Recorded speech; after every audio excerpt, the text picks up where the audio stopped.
Thanks for helping. Oh, hello. Hello and welcome to Politically Incorrect Knitters. Or live from the Knitting Wars on the Politically Incorrect Knitters channel. My name is Ann Pinkova, as you can see, joined by Neil of Blocked Magazine. As if you didn't know who we both were by now. Exactly. Why would you be here if you didn't know? I don't know. But DK is a little under the weather today. She's got a heck of a migraine. So she got on, put our, she has all the tech side, of course, as usual. So set us going, and there we go. So hope you feel better soon.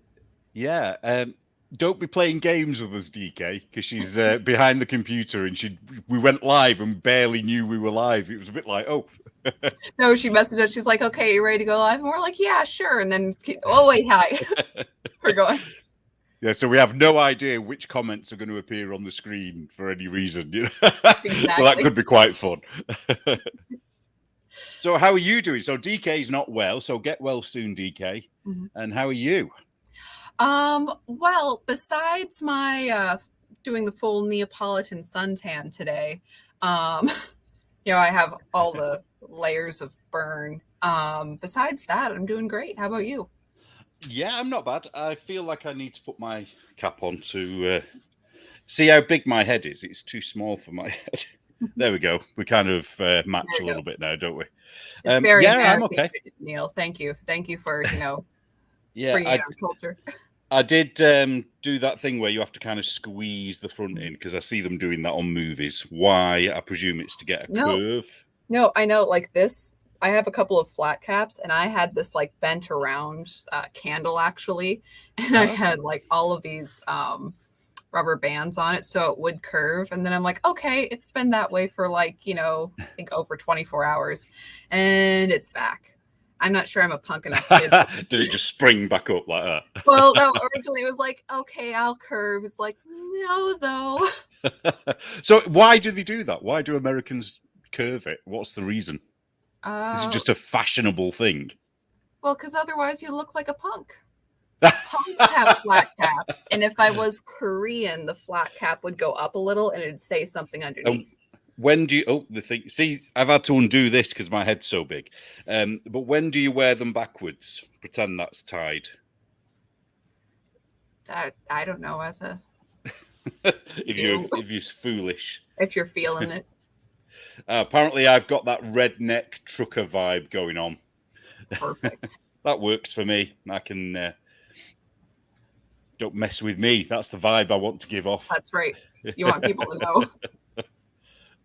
So what are you knitting? I can see you've got something in your hands there. Well, first off, I just finished with this pair of socks. So, opal? Yes. Very nice. Yep, and there's its mate, and it's not on a sock blocker. And they match really well. They do, except the second one. I don't know what went wrong because they match perfectly at the top. I made sure there's a red stripe in here, so I cut it off right by the red stripe, and I went through the whole thing. And but at the end, like this one, exactly the same pattern, was very close. But this one, the yarn ended sooner in pattern than this one did. So I'm like, that's not common for opal to be off by even an inch. They're very German. They're ruined now. No one will want to wear them. Exactly. Reputation done for. And also it's like, it's not as if you can really tell either when you're looking at this and you're like, there's a little more light blue on this sock at the very end before I do the light blue toe than this one. I mean, and when they're in your shoes, who's going to see? Yeah. It'll be terrible. But anyways, what are you working? And then I'm trying to swatch for a sweater that I'm not sure I have enough yarn for anyways. So anyways, what are you working on? Is it a secret sweater or is it one you're designing? Oh, no, it's I don't know, it's called something silly, like the Givenchy or something. I don't know.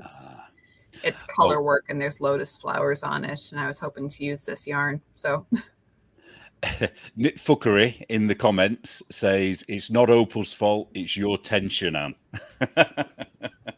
Wow. Betrayed. Betrayed by Joe. Harsh. Well, speaking of tension, I'll show you my ranunculus. Oh, yes. So it's not my ranunculus. I'm knitting this for my mother because I've promised to knit her a jumper or a sweater, as you would say, for probably about 5 years now. And I had a pattern all ready to go, and it was, I don't know whether you call it moss stitch or seed stitch, but it's just knit one, purl one forever. Right. And you kind of alternate it. But I just can't bear it because it's just so boring. So I've got like 2 half-finished jumpers for her that I just can't be asked finishing. So anyway, I started the ranunculus, and to get gauge, I had to go up to an 8mm needle. So it feels really weird to knit. So it's kind of hurt my hands a little bit. So found it very, very simple, no problems. And oops, is that a train? It is a train, yes. Let that go by. God, your train sounds so nice. Oh, has Anne gone? Are you back? Yeah. Your trains sound so nice compared to the ones here. Oh, are yours a little bit abrupt? Yeah. So I've almost done the sleeves, both sleeves, but I've still got a lot of the body to do yet. And what I did was I went down needle sizes for the sleeves because there's no shaping in the sleeves at all. Okay. And I just thought it's going to be a little bit too baggy. So I've been quite monogamous with that so far because I just want to get it done now and then sort of get it blocked because I really, really don't like the tension on because it's only DK. It's DK weight, but on 8mm needles. So to me, it just feels really loose, which is, I think, how the rest of you knit. You think it's just me that doesn't knit that loose. Right. Like, this must be another people's problem, but it looks really good. Yeah, it's not my problem. It's everybody else. Everybody else. What's with them? Yeah. I've knit my mother a couple of sweaters, but there's one that I started that is just languishing right now, and I kind of want to pull the whole thing apart. And it's kind of that back and forth between, I told her I'd make her this, but also it's boring me to tears, and it's been that way. I don't know. Probably. Maybe not. If she hasn't mentioned it, maybe just don't mention it ever again. Right. Just like, yeah, forget it. You know that sweater? No, I don't. I don't know anything about that sweater. What are you talking about? And the yarn is kind of weird too. So that kind of adds something to it. I think it's technically acrylic, but it feels very cottony. Like there's like individual little twists into one big twist, and it's tweed, and it's well, the other one that I was knitting for my mum, that was a Rowan yarn, and it was actually quite expensive. It was so I must have spent £90, which is over $100 on the yarn, because it was kind of like, I thought, I'll get it for as a treat. And I started knitting with it, and even though it's supposedly really good yarn, it just feels like knitting with straw. And I can't think what it's called now off the top of my head.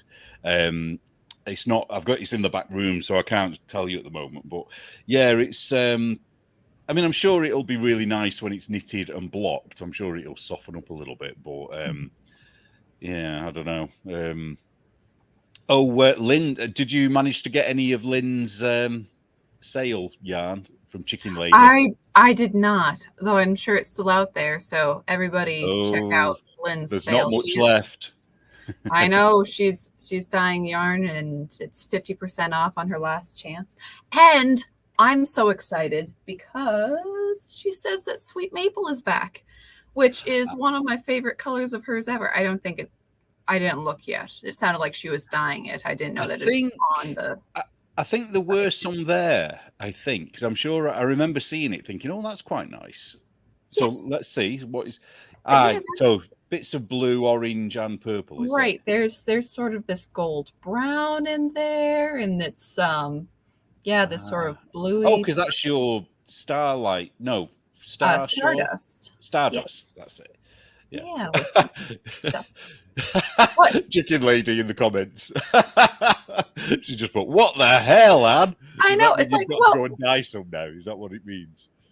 I don't know. I don't know what she's referencing. I don't know. Am I betraying her? Is it because I haven't bought anything? That's fair. That's fine. Yes, that'll be it. Yes. Well, I got cart jacked. First time ever in my life I've been cart jacked.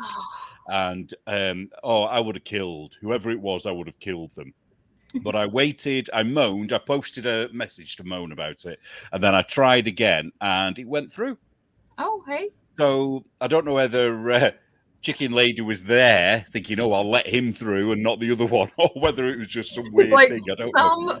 some poor person is sitting out there like, yeah, I got the yarn. Like, oh no. Unless maybe they changed their mind. Maybe they had it in their cart and then thought, maybe they were no. like, yeah, I'm going to do this. Yes, but Lynn says yes, the sweet maple is dyed to order. But it's very exciting. Yeah. Well, I'm trying to think what's been in the news. It's been quite. Has there been much? There's been a bit of American news, hasn't there? Well, yes. I mean, the whole what's his face, the Devin Archer flipping on the Biden family and talking about all that. That's a huge news thing. You got the UFOs. Yeah, the UFOs. But, okay, so let me rant about the UFOs as a person who I know what you're going to say. Oh, you do? Well, I think I do. Go on. Or shall I make my guess first? Make your guess first. Okay, I saw a meme that sort of epitomized everything I was thinking. And it basically said, I used to believe in aliens until the government told they were real. And I thought, yeah, that's me. Yeah, that's pretty fair. Well, okay. So here's like my down the line flow chart of alien belief. It's a multi-stepped process. I'm like, okay, so again, as a Christian, I believe in non-human sentient beings that seem to exist both in but not quite in our universe. Okay. Which would be both angels and demons, that they're strange. You see them sometimes, but the descriptions are wacky. I'm like, okay, so I believe in that, and this is a beautiful and numerous universe we have, and it's entirely possible that God created beings that aren't human and that they live elsewhere. I'm like, okay, that's fine.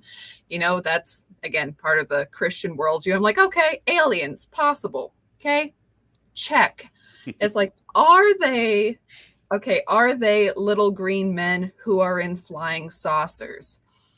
Not likely. But okay, let's leave that door open though. Okay, it could be entirely likely that they are little big-headed beings in flying saucers. Okay, it's not impossible. You can't necessarily disprove it. But also, separately from that, human beings cannot conceive what they can't imagine. So if you have people who have only had the imaginative background of aliens to be one way, they're going to kind of assume that aliens are one way when they meet them. That either they're, again, little green men or squid monsters or whatever else. That is what they may naturally assume if that's the way that they've already kind of been taught to think about aliens. Mm-hmm. Okay, that if it's a being entirely different from that, or even just slightly like that, you're mentally going to click with whatever that is, which, again, doesn't necessarily mean that aliens are not little green men if you assume they're little green men, but also it kind of messes all that up. Anyways, all of that to say, I think the government's full of it. That was a long preamble, wasn't it?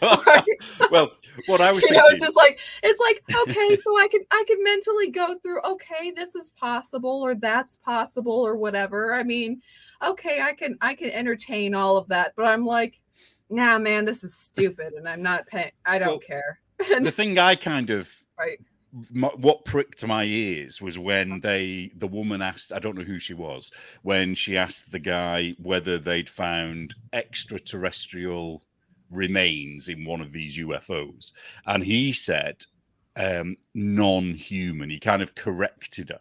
So presumably, you'll correct me if I'm wrong, but extraterrestrial means not of this earth. Right. whereas non-human doesn't. So I started to think, right, are they telling a little bit of truth amongst the lie? And like, did they stick a monkey in their test plane thing? It's Leica. Oh no! Yeah, finally, after all these years, the monkey and the dog from the Russian space thing are going to come back. Yeah, is that how they're trying to get away with it? That, or could it be like you're alluding to with the religion thing, that they're more like demons and not more like aliens? Yeah, I mean,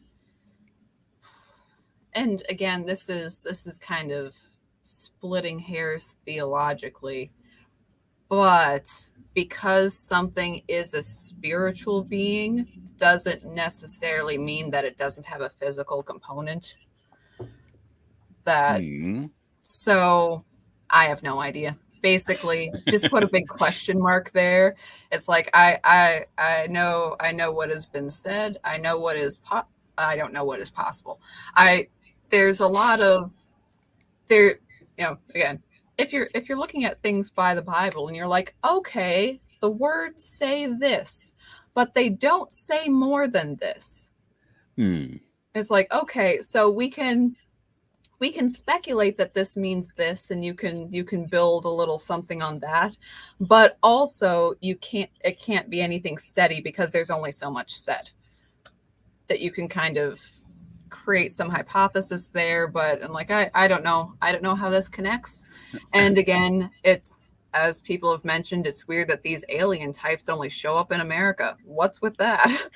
Yeah, and they only show up when there's things to hide in the news. It's like, how convenient are they? It's like, it's almost like they know. Right. Though, to be fair, I heard somewhere that this specific alien whatever what hearing was planned a couple months in advance. So right. I mean, here's my conspiracy theory thing that I think might be the case.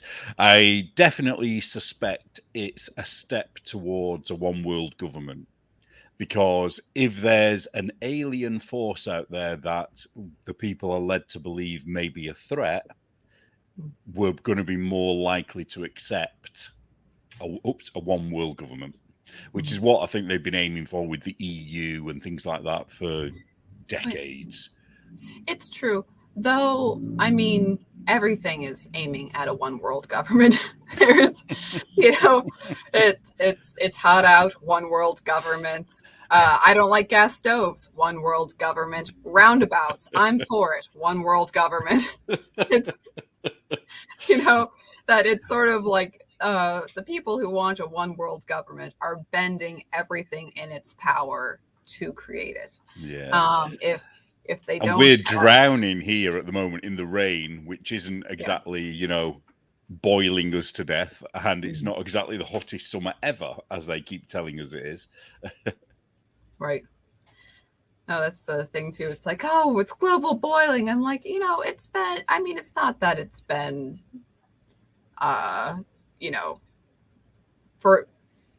it's not like it hasn't been hot, I should say.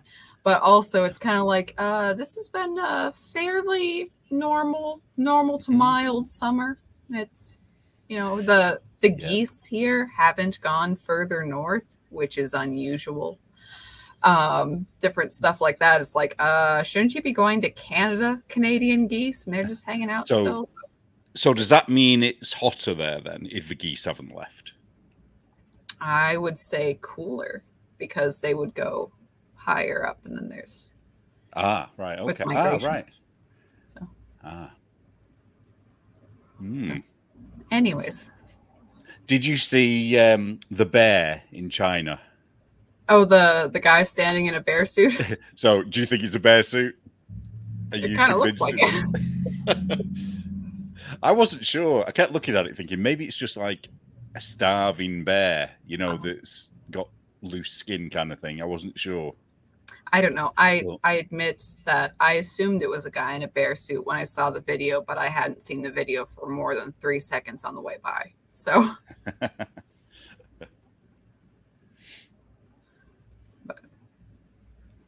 Have you Heard Oh, about Nigel Farage? oh, with his banking thing that he's getting together, a coalition. Yeah, and he's basically been completely vindicated.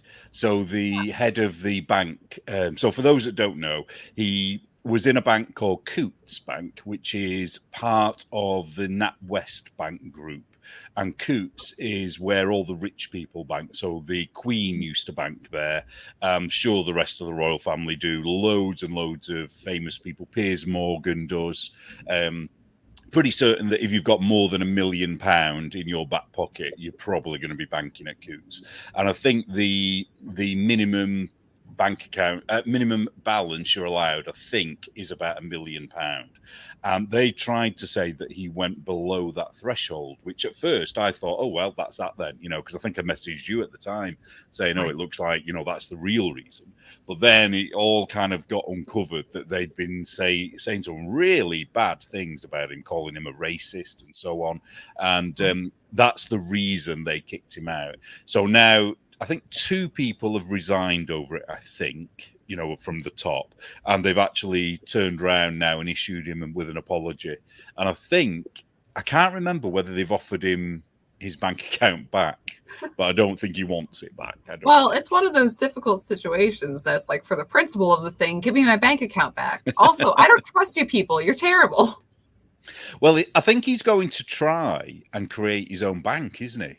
I think, which will be really interesting if he does.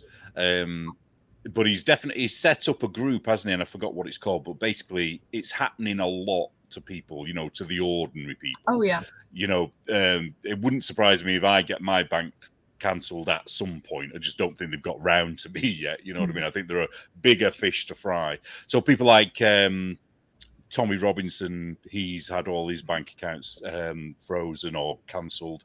Katie Hopkins has.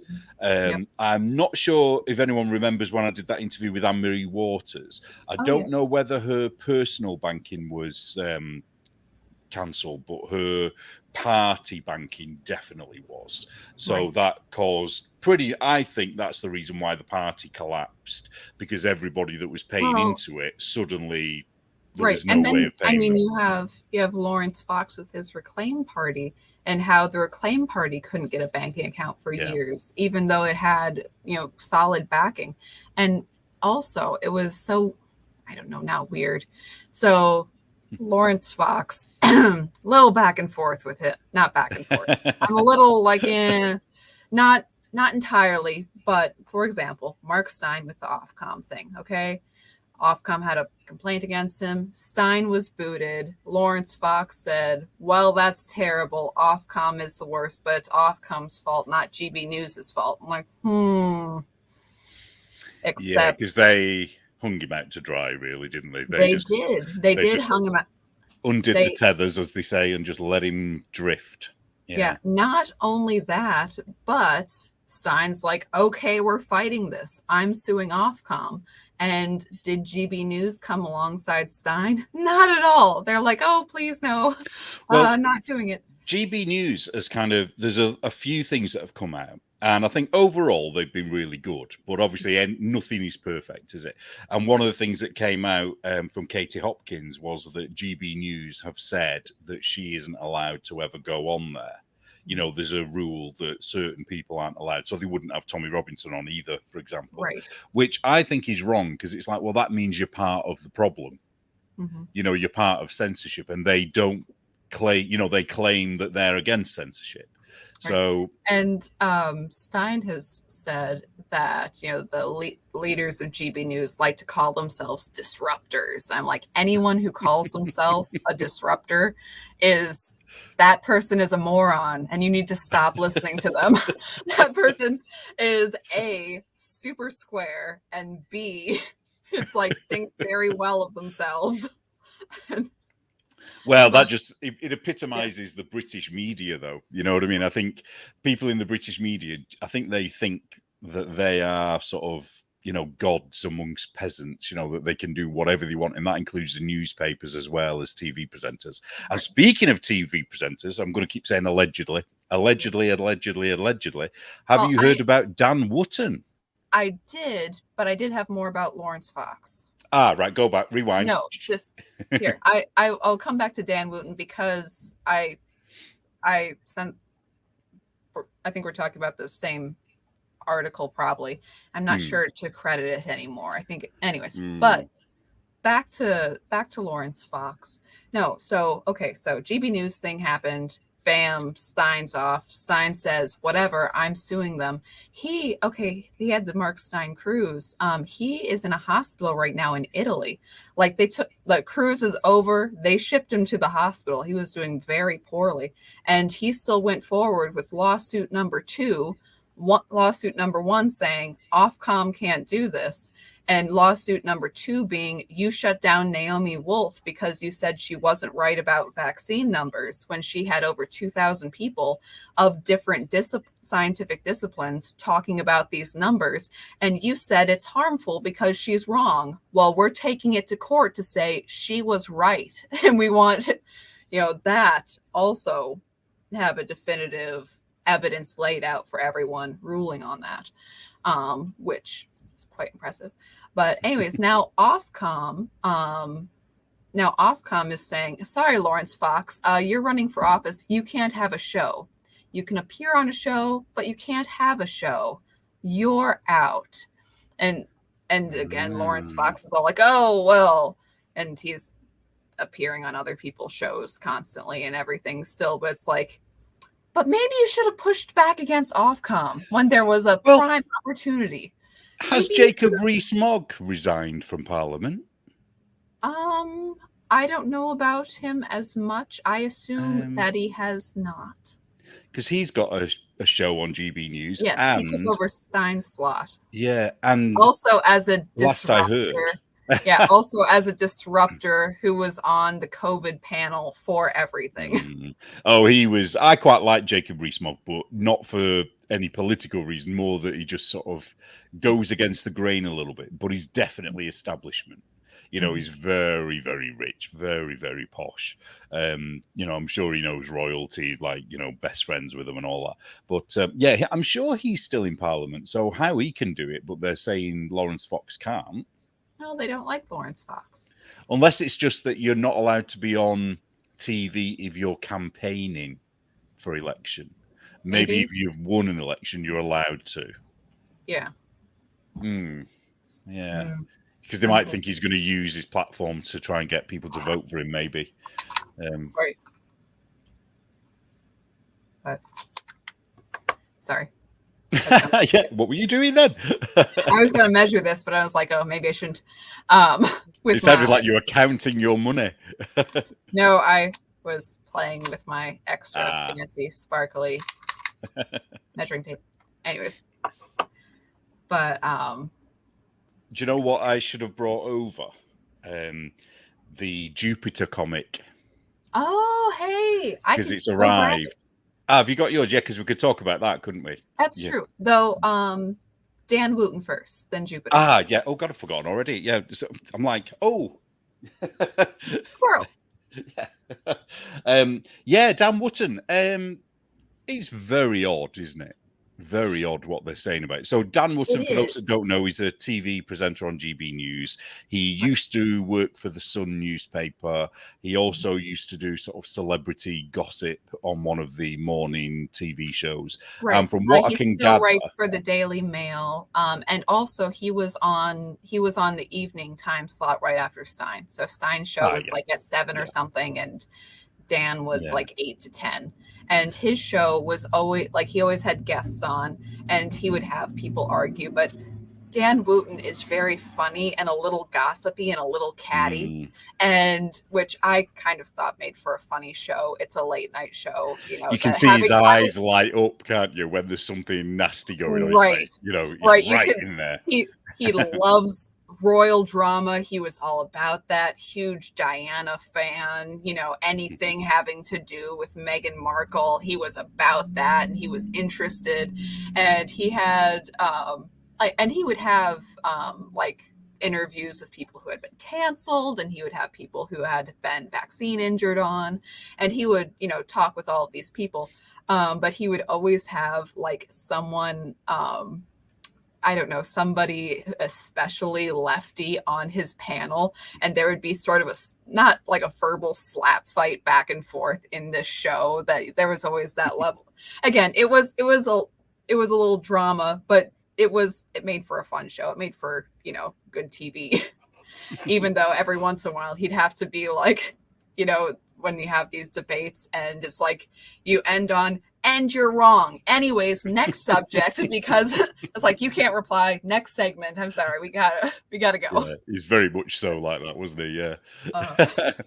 Well, he was very vocal about the Philip Schofield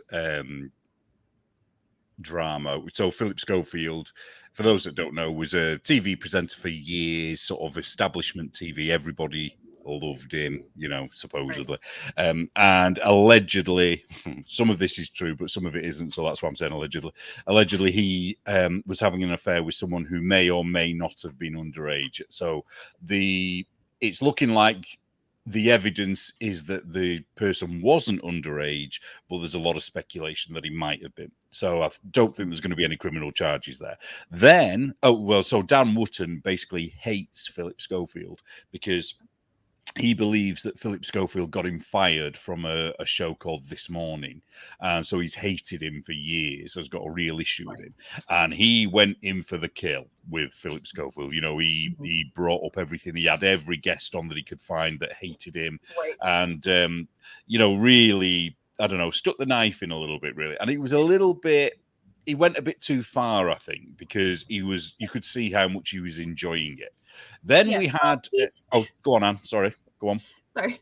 Well, he is a bit catty, and that's part and parcel. But yeah, and I think because both of them were gay, and I do think it was a bit of a case of the only gay in the TV show. You know what I mean? I think it was a little bit of that going on. And your dad's here. Hi, Jeff. Hi, Dad. And then there was another TV newsreader called Hugh Edwards. And we talked about this on another show, I think. And he, again, the details of this are a little bit woolly, pardon the pun. But he looks like he was paying someone who was very young a lot of money to have photos taken, pornographic photos. Anyway, he's ended up in a mental institution because or at least he was last I heard, presumably because he's, suicidal. But the media seems to be sort of letting that one go. So I get the impression that people liked him, so nobody is going in for the kill. And I don't even think Dan Wootton did, really, although I didn't watch much of Dan's show at the time. Well, anyway, I mean, I haven't watched basically any GB news since Stein left. I mean, right. Is it tarnished for you now? I'm sorry. I'm a team player. And like, y'all are jerks. And okay, again, it's kind of like with the free speech union thing, okay? That it's like, okay, it's not as if the free speech union hasn't done great things and continues to do great things, standing up for people, doing their job, but they wouldn't say anything against Ofcom. Toby Young went out there, his Twitter handle is Toadmeister for a reason. And he's all out there saying that he knows great people at Ofcom, and they're just like normal regulatory people. And you need a little regulation just so for TV. And I'm like, Mr. Free Speech Union. And then so I did end up canceling my membership because I did. I'm like, I'm gonna put money towards, I never stopped putting money towards Stein, so it's not as if I'm actually switching my check over. But I'm like, no, he's doing the lawsuit, he's doing the real stuff. I'd rather have people like Stein have my money, or even people who are making, like not stupid. Backtracking there, aren't you? Right? No, but it's like, even if it's non-political and it's just new independent voices, even that I think is kind of a better use of my money than for weaselly dudes. Okay? Like, really. Well, I'm still going to stay in the free speech union just because of the fact that I'm in this country and we actually need it. And although they're not doing, the right thing by Stein, I think they would if it came to me or the average person on, Right. That. So Okay, yeah, that they are helping the sort of, ground level issues, but they weren't willing to do the big Hmm. lawsuit. And that kind of I ticked. wonder whether it's because they knew they wouldn't have been able to afford that one. It's possible. I mean, I But don't know. I'm just thinking aloud there, because right. it does seem weird that they didn't want to, defend him, or there's some bad blood between them for some reason. I don't know. Which is fair enough. Um, but that, I mean, Toby Young was coming on Stein's show right until he was booted, and he didn't. Ah. So it was kind of weird that way. But and Hmm. also, even if he wasn't like a party to Stein's lawsuit, him didn't say, basically said, well, if you're in trouble, it's because you deserve it, and then moved on from there. And also with that, kind of forfeited that he would fight Ofcom in future unless Ofcom escalates more, which they've escalated a heck of a lot already. So where is your line if there is one with Ofcom? Hmm. But Hmm. But just going back to Dan Wootton, though, oh, yeah, so there's an accusation now against Dan Wootton, which is bizarre. It's quite serious as well. And I think, correct me if I'm wrong, but I think it's come from his ex-partner, his ex-boyfriend, who right, said, so that's alarm bells straight away, isn't it? And right. here's the story. This is the weird thing. So apparently he was looking after Dan Wootton's cats when he went back home to New Zealand, because he's from New Zealand. And when you're looking after somebody's cats, the first thing you do is you pull the cooker out and look for things hidden behind the cooker, don't you? I mean, that's what everyone does. And he found a locked box apparently behind the cooker. Or was it the washing machine? It was either the cooker or the washing machine, I forget. And opened it and found it was And full then of he videos. opened the lockbox. It was a bit of a struggle, but he was able to do it accidentally. And Yeah. you're like, oh no, I can't That get this lock whoopsie. off of this lost lockbox that I found. So, I hit it with a hammer 3 times. I guess fourth time's the charm. And Oops. then found videos which he then played. Right. So every single thing about it is weird. So he's gone looking for something, found something that he shouldn't have opened, which he then did apparently, and then played it.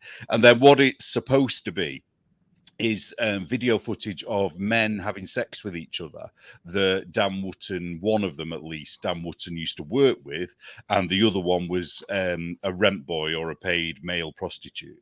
And the accusation is that Dan Wootton was paying porn stars and prostitutes to come on to these men that he worked with and then film them having sex. But what doesn't seem to have been established is whether he was doing that for sexual gratification or whether he was doing it for blackmail purposes. And that I find weird, that they haven't said what a possible motive might be. But it's just a bit weird because the people that sort of did the expose on it are known to hate him. They claim that he bullied them years ago at some previous job. So they've got an axe to grind with him. So I'm not sure whether it's real. And he's not come off air. He's still on air. Mm-hmm. So the GB News can't think it's that bad. Right. Otherwise, they'd have booted him, wouldn't they? Yeah. And also it's okay, if true, the story is wild. Yeah. And if it is true, he should go to prison. There's no, Right. But I don't know. It's one of those things where okay, so I initially heard about it from there's various YouTube channels that do different court cases, and some of them kind of came to recognition after the Amber Heard Johnny Depp case. So so I guess before that I had heard controversy with Dan Wootton. I'm like, yeah, whatever. And then from this guy, they bringing up the article because they said that not only did he pay various male prostitutes to do this, that he also rented their Facebook accounts from them. Yeah. So he would like type and romance them and be like, yeah, come over later. And then he would, have the people meet up and make sure it was all videotaped, but also that he was using the son's Amber Heard money to do this. That was right. That was Yeah. all part of Oh, it. I'm just God. like, what? What sort of a weirdo money trail? And that, anyways, that's why that channel. And also, again, afterwards, when things like it's the X involved, the publication, I don't know if it's a real newspaper or if it's just an online does articles. I think it's just an online, isn't thing. it? But yeah, it's like they hate him and like all of that. I'm like, okay, backing up. This is what I get for listening to an American YouTube channel about British news. I say, as an American who talks about British news, this is my fault. I shouldn't have credited it so early. Well, the other thing I was thinking about was the fact that if these are supposedly men that were willing to sell their Facebook profiles and also willing to have sex with some random person they've never seen and video it and take money for it, they're the same kind of people that would take money to lie about a story. Yeah. You know, and I almost think they'd be more willing to do that because then they don't have to have sex with someone, you know. Right. And then part of it too so I said I read the article, or at least the first article. I don't know how many subsequent ones there were, but where they were all like, yeah, and he wanted me to film them without their consent. And I was like, oh no, Dan, that's a terrible idea. And then he said, but you do it though. And he said, okay, for the money. And then yeah, because having taken money for sex isn't illegal anywhere. You know what I mean? Because I think in the UK it's illegal to pay someone for sex, but I think you can receive money for sex. Can you? Is that right? Any Brits that can confirm that? I don't know. I think that's the case. But either way, there's an illegal aspect to it, which obviously didn't bother them. So why would that bother them? Right. Oh, it's crazy. I kind of hope that he's exonerated, really, because I think I don't want it to be true. You know, because I think if it's true, it's just really sleazy and really bad, you know. Right. And I mean, even though, as we said before talking to him, it's like, yeah, I know Dan Wootton's pretty catty, but also, okay, in the brilliance, it's like how British tabloids are much better than American tabloids. Okay, that American tabloids, okay, you have People magazine, which is the one that it doesn't lie to you any more than any other mainstream media outfit. Like, it'll kiss up to people, it will do it, and it will like do puff pieces, but it's generally a credible publication. Again, it wouldn't lie to you more than like the New York Times. So that level of credibility, like, okay, normal media. And then we have the rest of our magazines, which are mostly just crap. A lot of them straight up lie to you on the newsstands. I'm like, who buys this? This isn't true. Is it like the National Enquirer?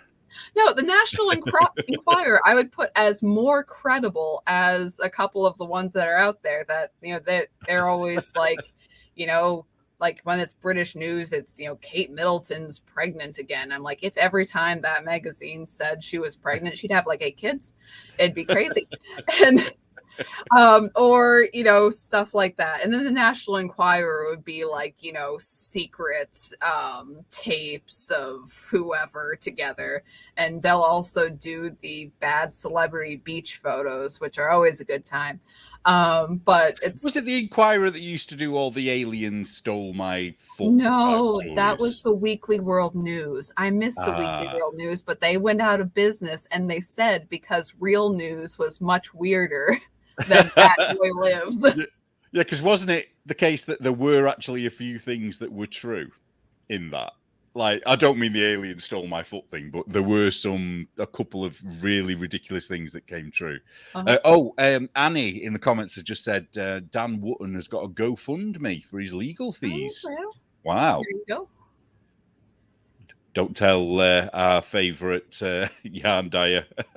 Right. Says Kate Middleton's 9th child is a werewolf. Perfect. Exactly what the Weekly World News would say. Well, it might be true. They're supposed to be lizards, aren't they? DK. Is DK joining us? Maybe to defend the National Enquirer. The National Enquirer does occasionally have. She's probably going to come on and say, "This is a knitting podcast." Get to the knitting. Oh, it's a super moon, isn't it, today? Oh. So expect just when you mentioned the werewolf thing, I thought, oh, werewolves. That's right. So All expect the lots of royal weird. family are werewolves, as we know from Doctor Who, another reliable news source. Of course, yes. Oh, did you see Meghan Markle being told she wasn't allowed to walk on the red carpet? No. Yeah, I don't know who the guy is that's there, Well, but she's not celebrity enough. I don't know that well, she. And okay, so there was a thing with the writers' strike and the actors' strike, and there was some little news article about how quote influence accept invitations to be at red carpet events because part of the actors' strike is that actors can't go and promote movies even if they already worked on them, which might help in some cases. You know, actors keeping their mouths shut, perfect. But having it's like, oh, so should these influencers decline invitations to these events, and like, ooh, Meghan Markle, if as a quote influencer, she had her podcast canceled by Spotify, so I don't even know if she fit. She wasn't a well-known actress at all. She wasn't any of that. She said no to the royal gig ridiculously early. Like, oh no, I'm like Diana, I'm being persecuted. Nobody likes you. Okay, some people like you. A very small amount of people like you, but not enough to. I think Amber Heard has more, strong supporters than Meghan Markle does at this point. And well, Dan Wootton supports her, doesn't he? He does. He does. Which is weird. Which is also, I mean, that's bizarro, but sometimes it be that way. But I don't know if there was points to that. Oh, but anyways, with Meghan Markle not being allowed to be on the red carpet because she's not a star of any note. Well, I don't think it was that. I think it was because she's not royal. So Harry was walking. Well, they both got out the car, and somebody intervened. And basically, Harry and some guy. I don't know whether he was a king of Spain or something. I don't know whether he was royal, but they kind of walked down the red carpet, and she literally had to walk right on the edge, right next to the red carpet. And somebody said in the comments that you could just see her anger building step by step as she walked along. But like, I did feel a bit sorry for her there, really, because I just thought, oh, that is humiliating, Yeah. But she deserves it. So I didn't feel bad for too long. She has worked so hard to have an opportunity and then just trash it, just hate on the whole thing. It's like, yes, she's literally a princess. Literally. She married into royalty. She married the guy that most people liked. I mean, he was she's actually a duchess, so she wouldn't have liked that.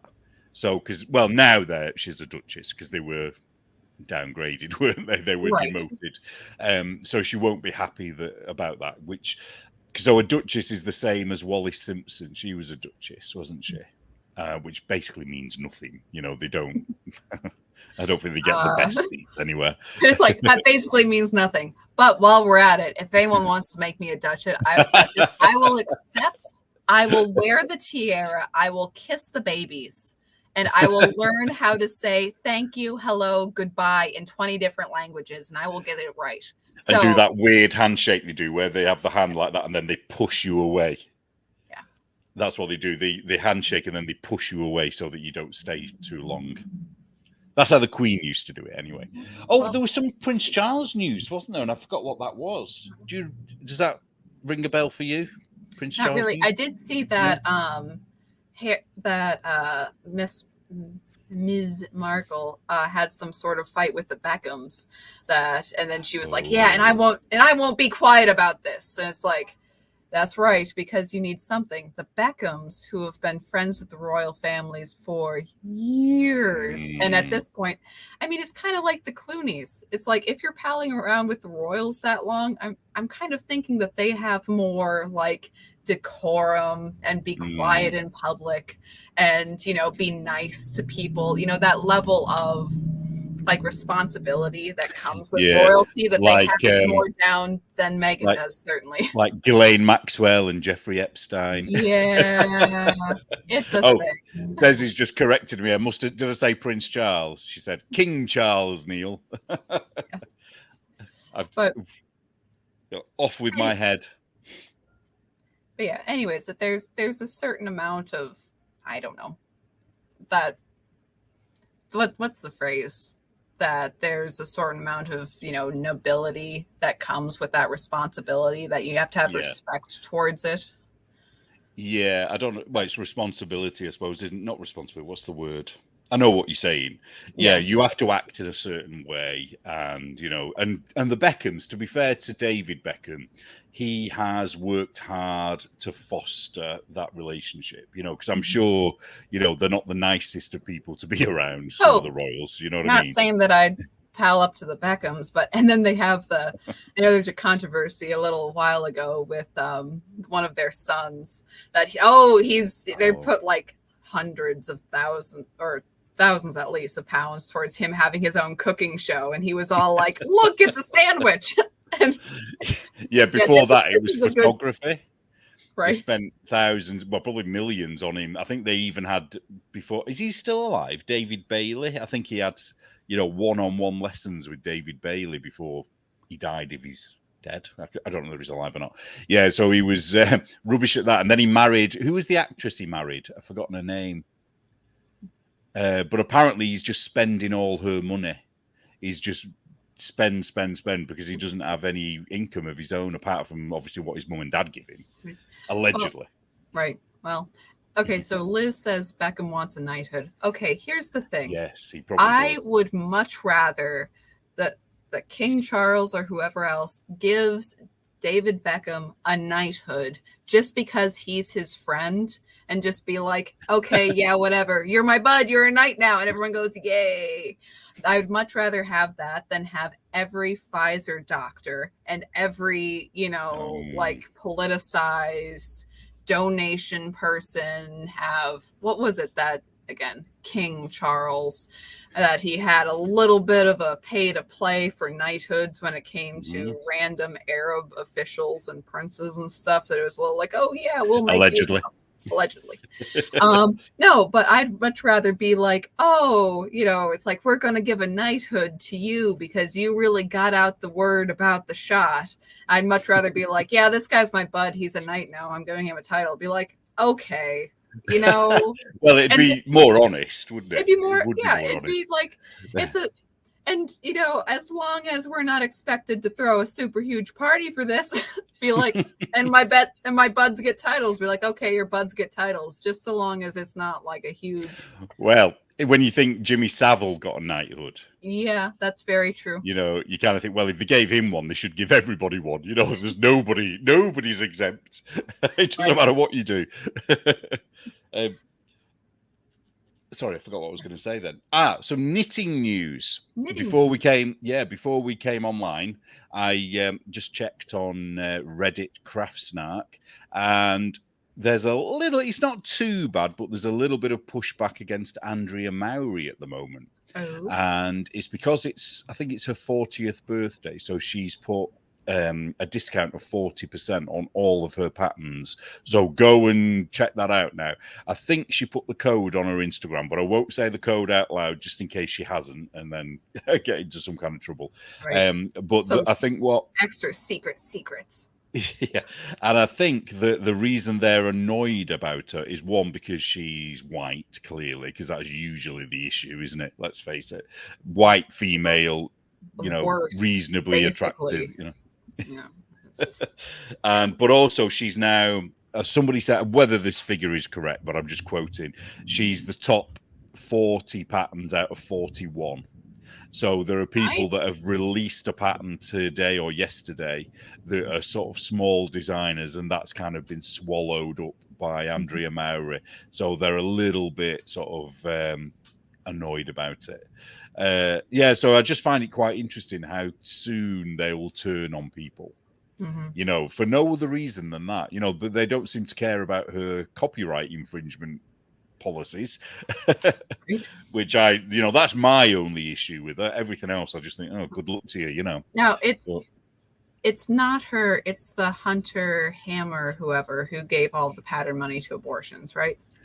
Oh, yeah, that's true. Yeah, right. That's right. Right. Whether Andrea Mowry's done that, I don't know. Right. I just wanted to make sure I wasn't confusing people. I'm like, is that? No, I don't think it is. But Andrea Mowry is the one who, we don't know what the net would be, but I actually calculated how much she would have taken just in Ravelry sales from her patterns, and it's well over $1 million. Oh. So that's the top line. Right. Which is why I had a bit of an issue with her saying, hey, yay. Oh, hey. Oh, it's an alien. I wanted to tell you that it is Hunter that is the one who gives all her money to abortion people. I haven't heard of Andrea doing anything cray-cray like that, but okay. It's like teachers watching, Anne. Oh no. We're being monitored.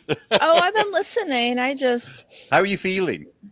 I got a horrible migraine today, and I just can't seem to shake it. So that's why I'm not on screen, because I've been sleeping with a heat pad on my head, and I'm sure I look just fantastic right now.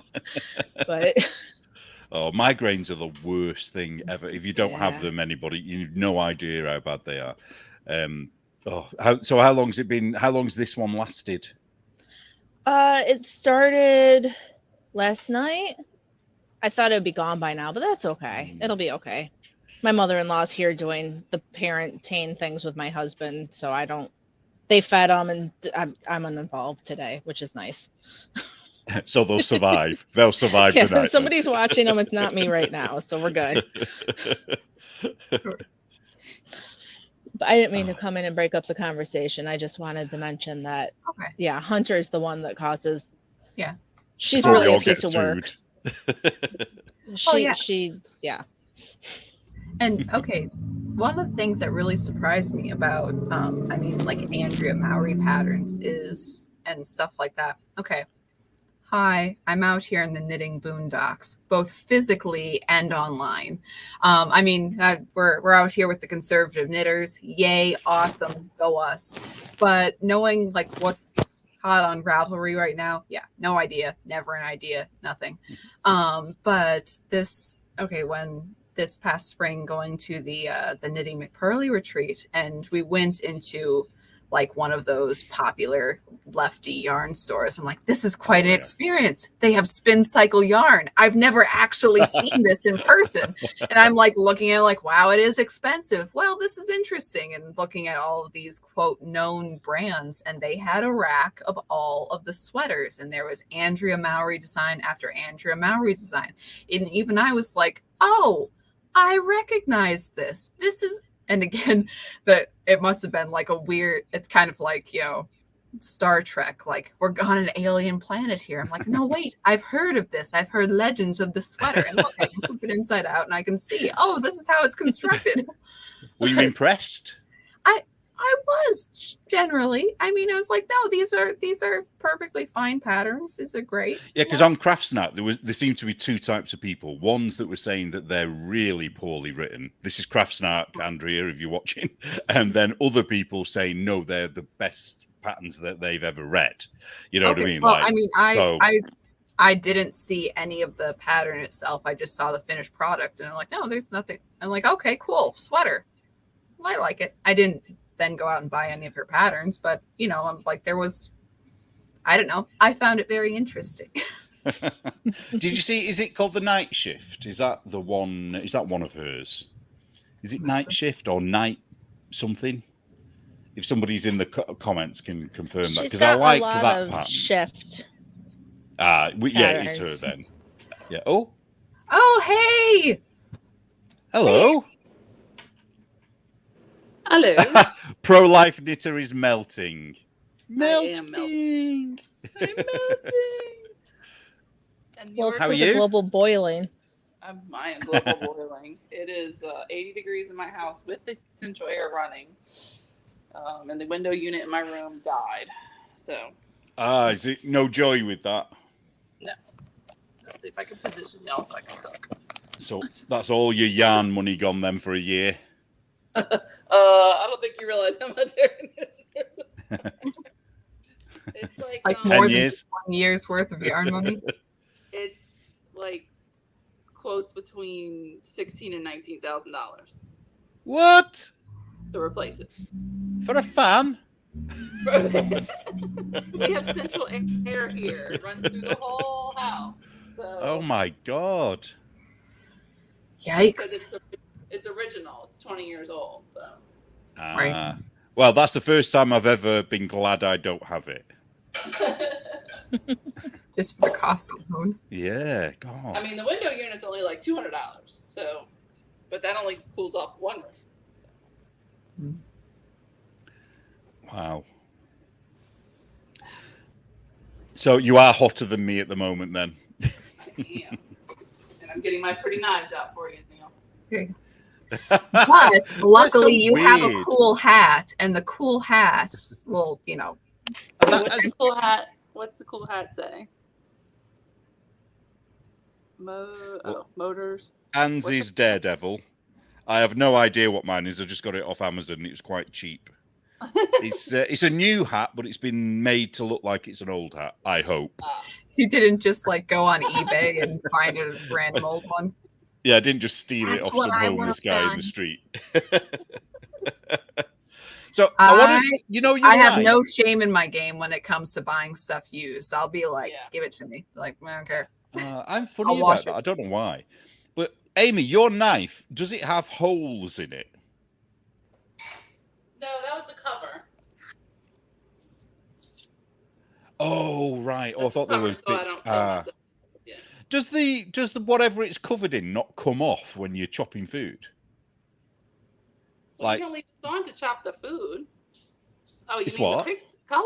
Yeah, I mean the paint or whatever it is that they've done it with. Yeah, we're really that daft in the UK. I was like, golly. No, I mean, I guess if you washed it and after time it would come off, but not while you're cutting. Yeah, unless you were cutting against something like metal or Yeah. if you were chopping wood, probably would come off. Yeah. I mean, how rough is your chicken over there in the UK? I mean, is it taking out knives all the time, or? Well, we don't bleach our chicken because we know you guys do. I know. I was actually telling somebody about the bleached chicken thing, and they're looking at me like first off, they had no conception that we bleached our chicken, and secondly, they're like, "How is that a thing?" Although I have to say, you don't have salmonella as much as we do here because of that process. So if you weighed up, I don't know. But we had a few people here when we voted to leave the EU. They were saying, well, we don't want American chicken. We don't want bleached chicken. And I used to say, well, all the salad items that you buy have been put through the same process. If you buy the ready cut salads in a bag, they've all been bleached. So we're still eating it. True. Cheeky Mare asks if that is 16,000 or 1,600. 16,000. Ah, oh my God. It's 8,000 to fix the air conditioning, but when you have central air, I have the thing in the attic that actually blows the air, and it blows the air whether it's hot or cold. So my gas furnace is up there, and that's also the thing that blows the cold air. So my outside compressor unit is 20 years old, and that is 20 years old. There's an evaporator coil up there that's not that old, but that's only like $2,000. So that's it. That's not broken. Would it be cheaper just to move house? No, because I still have decent price homeowners insurance, and people in Louisiana are getting their homeowners taken away from them, and they're going through the new roof astronomically. So I'm happy mine only went up $600. So I ain't going nowhere. You can't pry me out of this house at 3% for. You know what you need? You need to have an affair with some kind of air conditioning fixer. I work just in long enough. Nothing plumbing ever breaks in this house. Just stuff I don't do. Or tell your husband. It's like, do you know an air conditioning lady? Go. Maybe you're more his speed. I don't know. Just I need air conditioning. He can fix car air conditioning, so thank God he does that. But we can't buy the systems, and he doesn't know how to put it together. So. So I've been this past week, I've been listening to a couple of old time radio episodes with The Shadow, which I found incredibly entertaining. Oh my God, my mom used to talk about that. Yeah. That apparently he was sort of like the OG for Batman and a lot of other things.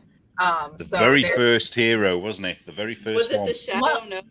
Is that it? Yeah, The Shadow knows. That's what it is. The weed of crime bears bitter fruit. Crime does not pay. The Shadow knows. Childhood memory there. I just got like triggered. Right. But I would still argue not the first hero. Scarlet Pimpernel, I would say, first hero. Ah, okay. Well, Robin Hood. Well, yes, Robin Hood. Though, King Arthur and the Knights. If we're gonna... yes, but Scarlet Pimpernel had a secret identity. That he was not just one guy. He was Sir Percy Blakeney. Then he was the Scarlet Pimpernel. But and the Scarlet Pimpernel, the defining thing, isn't it? Right. So if you're not familiar with the Scarlet Pimpernel, it's excellent. But that he was English aristocrat, and he would rescue French people from the guillotine during the French Revolution. That was his thing. But he never had like a defined hero look. He would just have a million different disguises as he rescued people. And he also had like a group of people around him that would also do disguises and rescue people and have lots of fun adventures. But yeah, that the Shadow was more of a Scarlet Pimpernel. He just did disguises and voices and was very clever. The Shadow is more like supernatural elements, but it's science, but it's not, sort of a thing. I just remember my mom telling me stories. The Shadow knows. That's all I remember. Well, I found that a lot of them, I mean, you can find them online, but the one I found, that it was through Audible. It was a podcast, actually, and it just had all the, I'm not sure all, but a lot of the old episodes there. I'm like, oh, yeah. And they're like, it's a dark and stormy night. I'm like, yeah, it is. It's a dark and stormy night. And I'm so ready. But I think he was the model for the COVID. Oh, said the word hoof masks. Oh yes, with the big, and I gotta appreciate his schnoz because it makes me feel better. But he's, yeah, it was quite incredible, wasn't it? Yeah, it was impressive. But the entire point of this wacky story is that all of the ads are for blue coal, and it's like, tell your coal provider that you want blue coal, that it's, better heat and at half the price, and even if you don't buy from us, talk to your blue coal provider and he will help you out. At a I've free never heard service. of that. Is that a company or is that a type of coal? It is. It sounded like, again, I'm only getting this from ads from the, late 30s, but that it sounded like it was a type of coal, but also that they were saying that if you call the coal guy because you have a problem with your coal, he will like consult you, but for free, and you wouldn't have to buy from him. But of course, you'd want to buy from the blue coal guy because, he was. Yeah. What would your problem be with coal? That it just doesn't burn? Well, according to the ad, the other coal is more expensive and not as efficient. I don't know. It was an ad. But Anne, you know everything. It makes me want to get out my little coal heater right now. Just like, I'm sure people would love that. Anyways, but yeah, that's been. So what are you making, Amy? What's for tea? Sorry, grilled chicken for salads, and then ironically, I purchased already cooked grilled chicken for dinner. Oh, so it hasn't been molested. Don't ask me the logic. I still count, couple of the best Knitting Wars moments of Amy describing molesting the chicken to get seasoning right in under that skin, and when we got the cheese whiz and your reaction to it, Neil. Oh and God! me freaking out, the Lynn. thought of that. Me learning that Lynn uses gloves to touch her chicken. Oh, really? Yeah, remember she got really Oh, I freaked forgot out that. because I molested the chicken and I get under the skin and get it all, and she Does used it- gloves to touch her chicken. Does it not get under your fingernails? Well, you wash them. You don't lick them when you're done. I'm totally. I mean, unless if you're like cutting hot peppers, absolutely use gloves every yeah. time. Yeah. Or if it's something that's really going to stain your hands, but otherwise I'm like, I'm just going to get in there. I'd much rather have the dexterity and then not have some like weird plasticky thing cling to your fingers than I would having to not wash it afterwards. I'd just go for it. Because the whole point of the way I do the chicken is that you separate the skin from the meat, so there shouldn't be anything getting under your fingernails. I mean, I guess if you had like daggers, you know, the clicky clacky long nails, which that's gross anyway if you think about it. Uh-huh. Like, I don't understand those girls with these nails that are like this long. I'm like, there's some things I have questions about. Well, I don't think they molest the chicken. No. I don't think they do much, to be fair. I just have some questions. Do they have a bidet? Like, how does that work? You know. The shadow knows. Uh-huh. What? Sorry. No, I just said the shadow knows. Anyways. Answer now. And somebody's like, "Hey, have you ever?" No, the shadow knows. The shadow knows. He knows what lies in the hearts of men and women with really long fingernails. But anyways, besides cooking, how have you been, Amy? Huh? How have you been? Hot. Hot. Fair enough. I'm powering through on my granny square colorful one that I think I posted a picture and all the strings, and people were like, "Oh my god, leaving out the ends is terrible." You mean you don't do it as you go? I do it like, because I'm changing color, like it's all scrap yarn, so I'm changing the color like literally every round. Mm-hmm. So I'll go like 4 or 5 rounds and I'll weave those in. 4 or 5 rounds and I'll weave those in because it's 15 rounds each square, and I'm hooking them together. So I think I've got 8 hooked together now, maybe more. And then eventually I'm going to run out of scraps. I'm about to put it aside. Oh, when are you going to do the lasagna hat? When you give me my dummy instructions. Oh, I thought you were going to cast it on and then I'd just tell you what to do.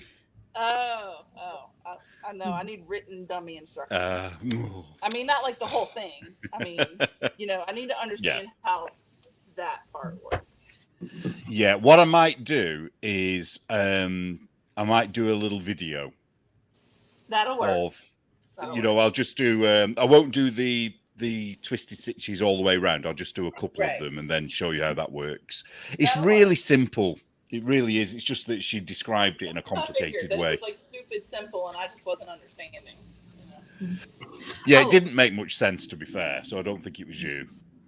Because I even watched her video, and I still couldn't follow the pattern. Like, I understood how to do the stitch, but then when it came to reading the pattern, I'm like, wait, which part was I at now? The arrow thing, you know?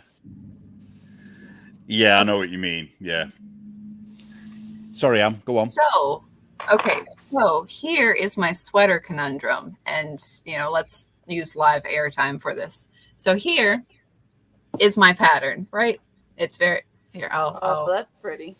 Is it Giverny? Is it or Giverny? Yeah, something like that. Anyways, you should know. That's cool.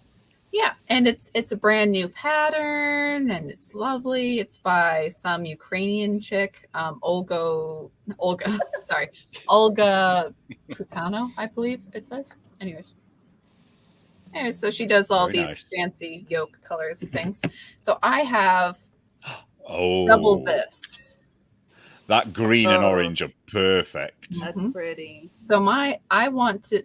Okay, so I'm not sure I have enough yarn though, because.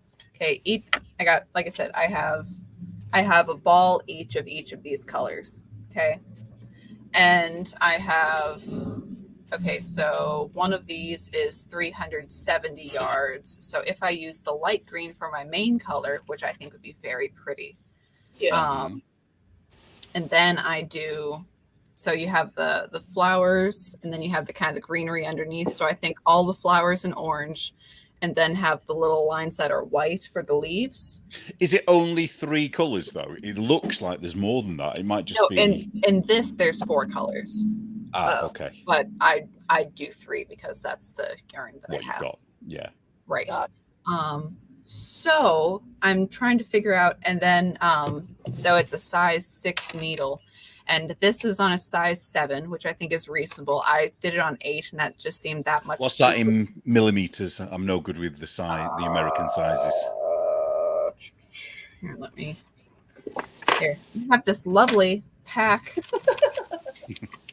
Oh, look, okay, so 7 is 4.5 millimeters.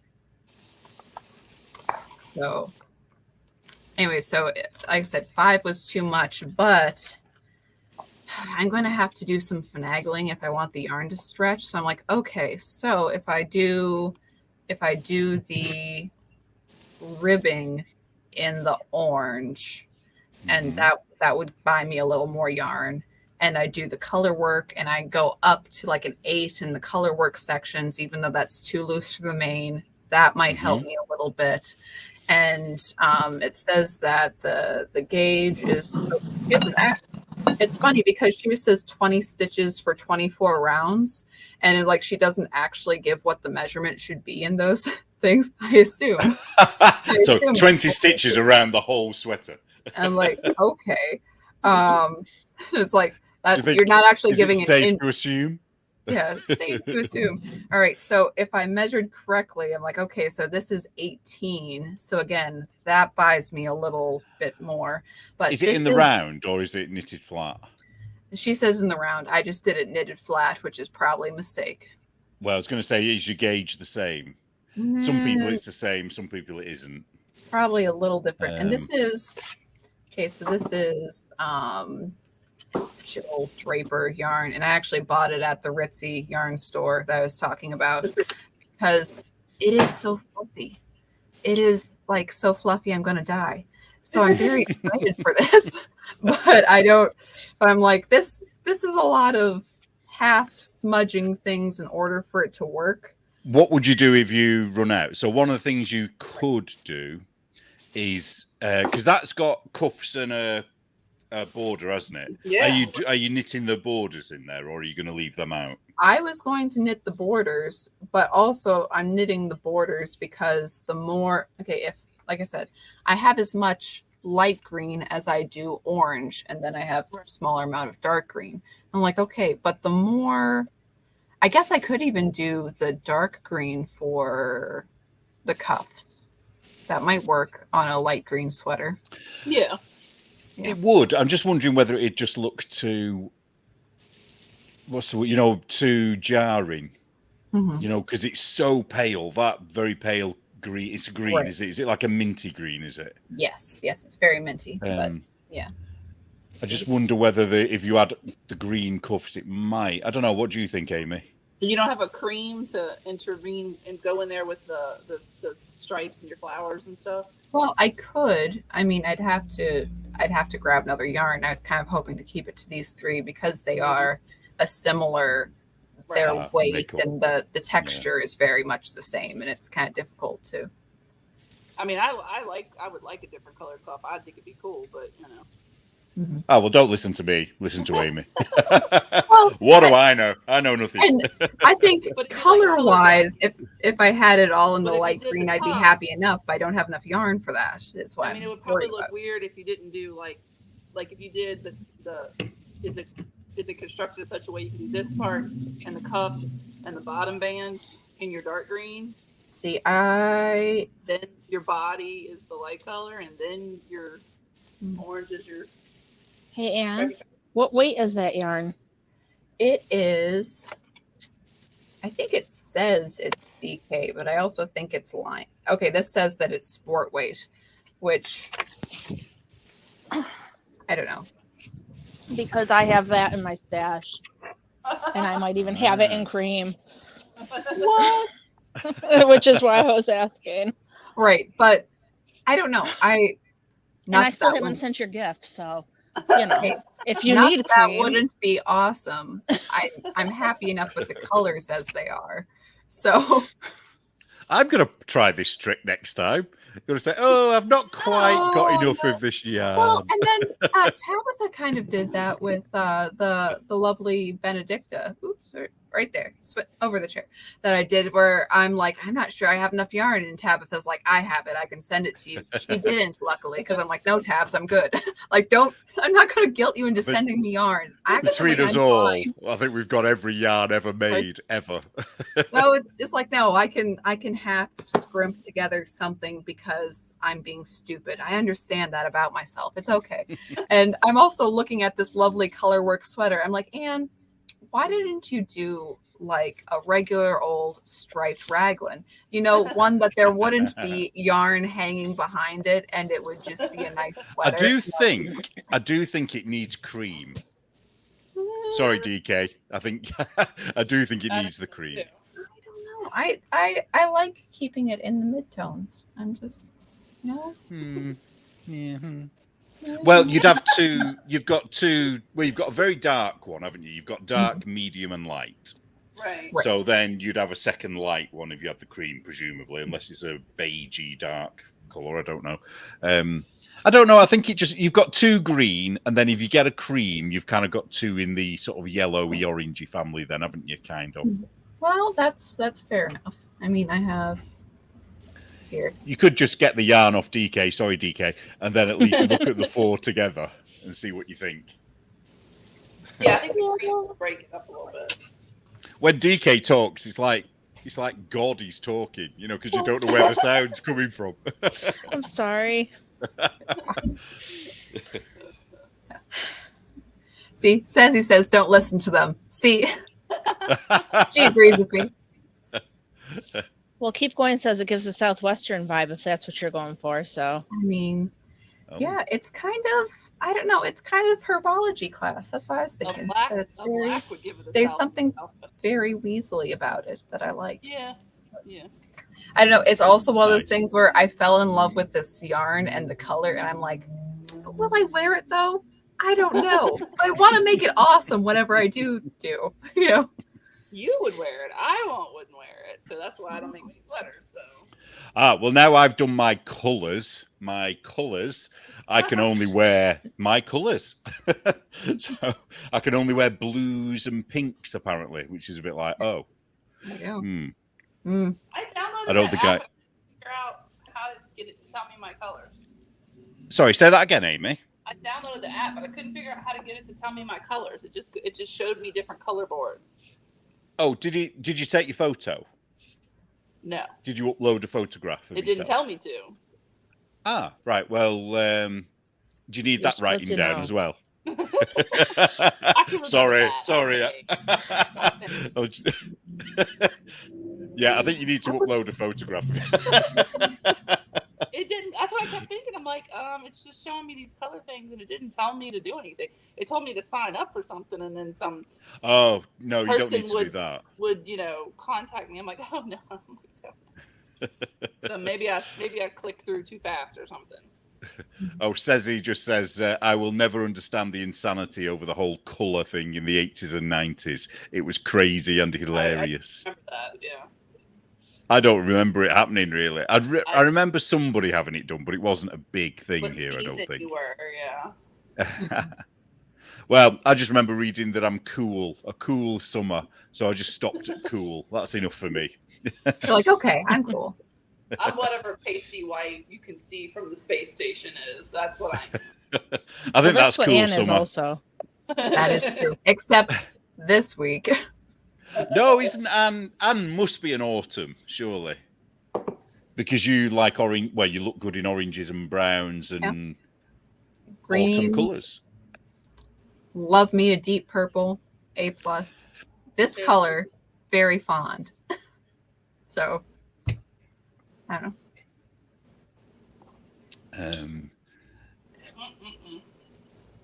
know. Says he's an expert. Her aunt worked for one of the makeup companies and she went to many of her colour parties. Therefore, says he, you are an expert. So, there you go. She knows. What's Anne and what's Amy? You can't see DK at the moment, but... Yeah. So I saw, it was one of those terrible reels. And it was like, I need I need a white girl with a nose ring to tell me why the stars are making me sad. It's like Ceci will tell us what our colors are now, and we will listen to her religiously. So you gotta go make sure you check out your blood moon right outside of. What moon is it tonight? It's a super moon, It's but a it's blue a special moon. one. It's As well. It's not Isn't the blue moon at the end of the month? Yeah, the blue moon's at the end of the month. I don't remember if this one's a blood moon or something else. I can't remember. Because there's one that occurs around all of our holy days, because our holy days calendar is based on the moon and the sun. But the blood, like the harvest moon, is specifically in the fall, because that's why they call it the harvest moon, because the moon was so bright that farmers could harvest their crops by the moon. Makes sense.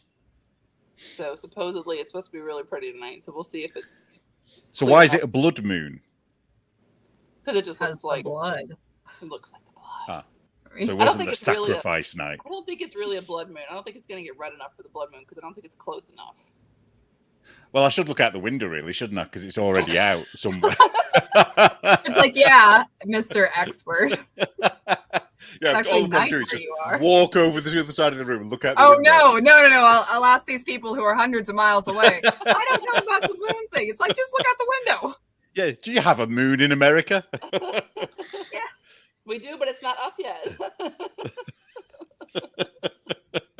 Oh, well, you supposedly did land on the moon, I suppose, didn't you? Yeah. Well, if you believe that. It's only pretty right at moonrise. So if you're looking now and it's already up in the sky, it's just going to be a full moon. It's only pretty right when sunset and moonrise.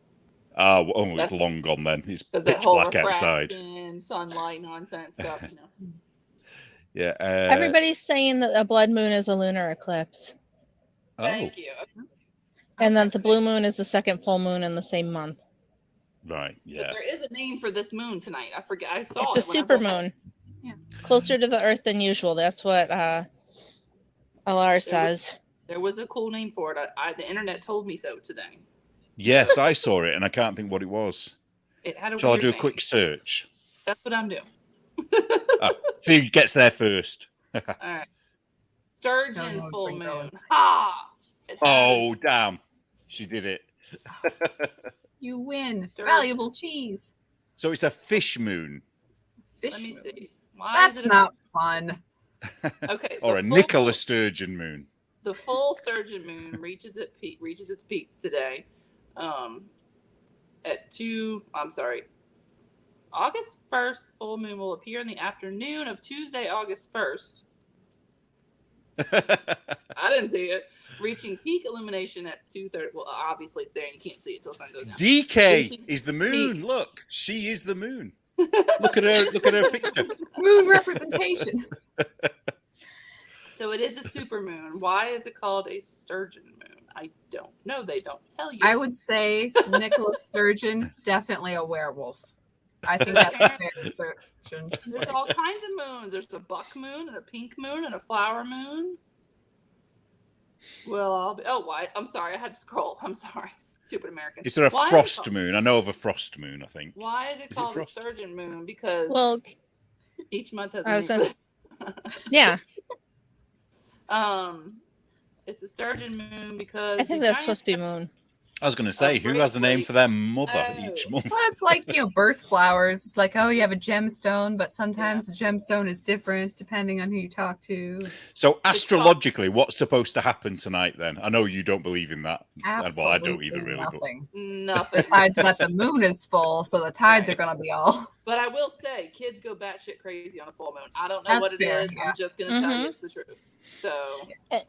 And I read a old wives' tale that your hair grows faster if you cut it on a full moon. And I needed to have, because we cut all my ponytails off, but we didn't finish my haircut, so we finished it today. So it'll hopefully grow real fast now. So there you go. I was really shocked when I saw that photograph where you'd had your hair cut. I did not realize how long your hair was before. Yeah. Was it down to your waist? It was past my waist. I could almost sit on it. Wow. Well, I think you were just taking the piss out of me doing that. Why? Growing your hair as long as you can, just to rub it in my face.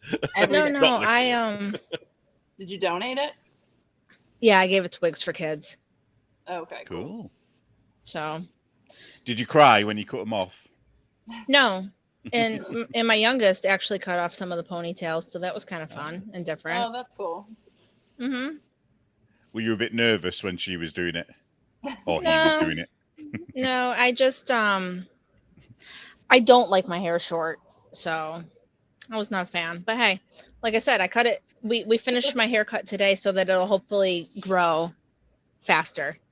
I don't believe in that stuff, but heck, you know, if it's an old wives' tale, sometimes there's truth to them. So And did you light a candle and dance naked around a fire? no, my head hurts too much to do that. So maybe this is why your head's hurting. Maybe the less weight has kind of it doesn't made know you what go to a do li- with itself. I'm like, It's like, ooh, oh, light up. No, but I can't tell you, kids were terrible. When I was teaching, they were. If it was a full moon, we were like, guys, it's a full moon tonight. It's a full moon tonight, guys. Like we were prepared. Oh, it's kind of like when the barometer changes and like children and puppies, like men mhm. everywhere. Well, my They're kids just- have been unbearable the past couple days too. So I Oh, wonder really? if part of it is the moon. Yep. I didn't even think about that. I'm telling you, people laugh, but I'm telling you, every time. Isn't it supposed to be the God help- lead up to it as well, like the day or God help two that the before a full moon? If a full moon fell around Halloween and them children were hopped up on sugar, oh my word. I worked in urgent care. You could always tell when it was the full moon. Yeah. People like, and the most bizarre injuries. They would come in and yeah, it was weird. Like this is the night I'm gonna see if I can jump off of whatever. And Yeah. How did you get that cut in your leg, sir? Oh, your chainsaw? Okay, well, you should Oh, probably go to the ER for that, okay? I was just the receptionist, thank God.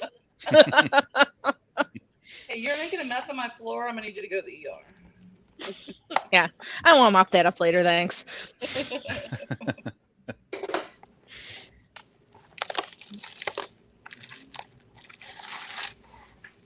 What else y'all been doing? Did we establish earlier that Neil actually never said that he was the black? I don't think I mean, think he unless- did.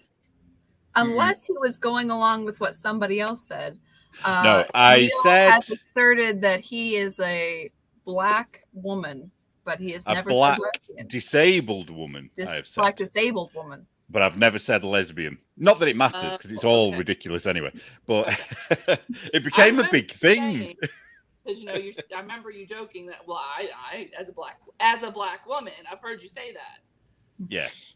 So Yeah, I think it was Anne actually that started the lesbian thing. way to go, Ann. I don't think just- I thought there was a black trans woman. yes, That's what trans, yeah. right. Trans. Okay.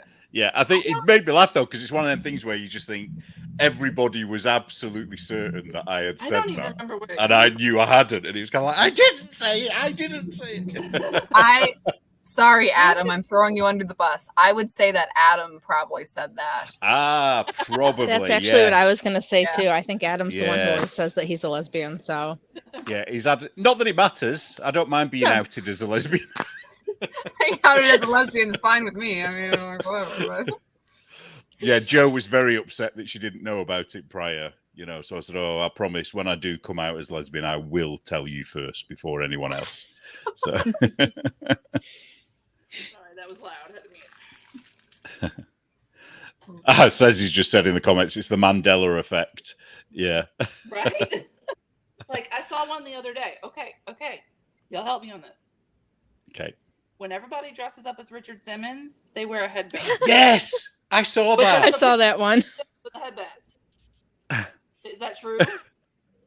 Did he really never wear a headband? I don't know. Because, I think he wore, you remember him wearing a headband.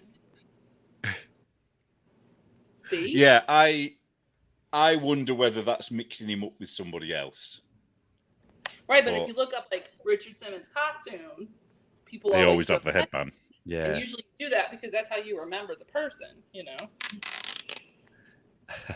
now that thought about it, I'm like, I don't think he ever did in the workout videos or anything, you know. I don't know. It's kind of like the whole "he's dead" Jim. It's like, well, he never actually said. Or maybe it's not the "he's dead" Jim, or it's like "beam me up, Scotty." That was never said. Yeah, but he never actually said that. Yeah, it was always. Was it always just a slight change, like Scotty, beam me up? Was it things like that? Yeah. Or Remember some. I Star Trek nerd. I do not recall Captain Kirk's exact words to Scotty all the time, unfortunately. And you call yourself a internet journalist. Exactly. Fake nerd outed again. You're a nerd and you don't know Star Trek humor and you have a YouTube podcast and you don't know.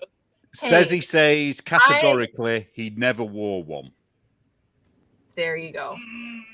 See? And then Katie has said Jane Fonda. So is she saying that we're getting confused with Jane Fonda? Well, it could just be that the headband thing is what you'd kind of expect with that kind of an outfit. Yeah. John Travolta didn't he have a headband in that dancing movie he did? No. Which I can't remember what it was called. Saturday Night Fever? Yeah. Did he have a headband in that? John Travolta when I can.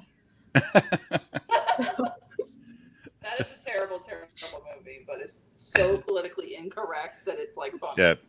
I'm aging myself, aren't I, having watched it the first time round? We watched it. I didn't watch it. I've never seen it. Oh, you don't need to. Wildly inappropriate. Yeah, there's a very, very strange dancing really scene. Inappropriate. Yeah. Well, now you guys are making me curious. I don't know. Like, do not watch it where the kids are around ever. Oh, hell no. Ever. I mean, it's funny at some point. You gotta watch and be like, I can't believe they said this on a movie.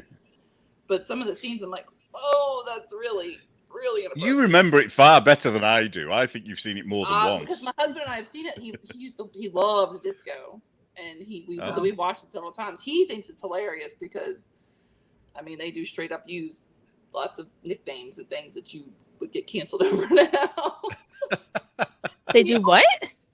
You would get canceled over saying these nicknames for people now. Oh, nicknames. I didn't hear what you said, and I was super confused.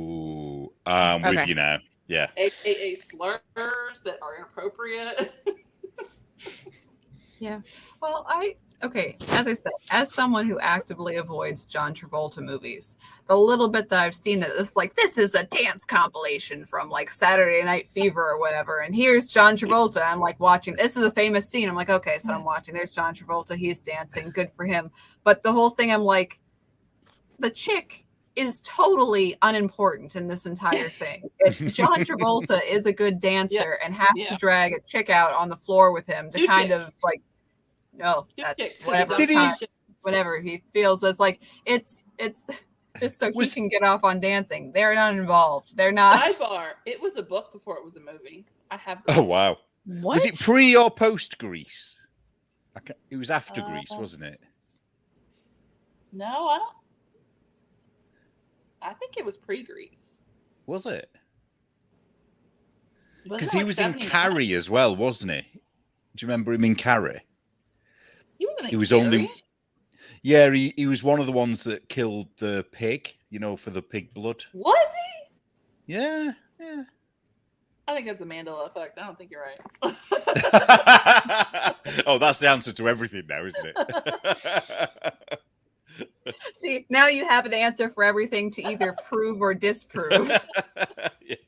Dichotomy of man. Mandela effect didn't happen. But yeah, I never said that. That was a Mandela effect. But the shadow knows. Shadow knows.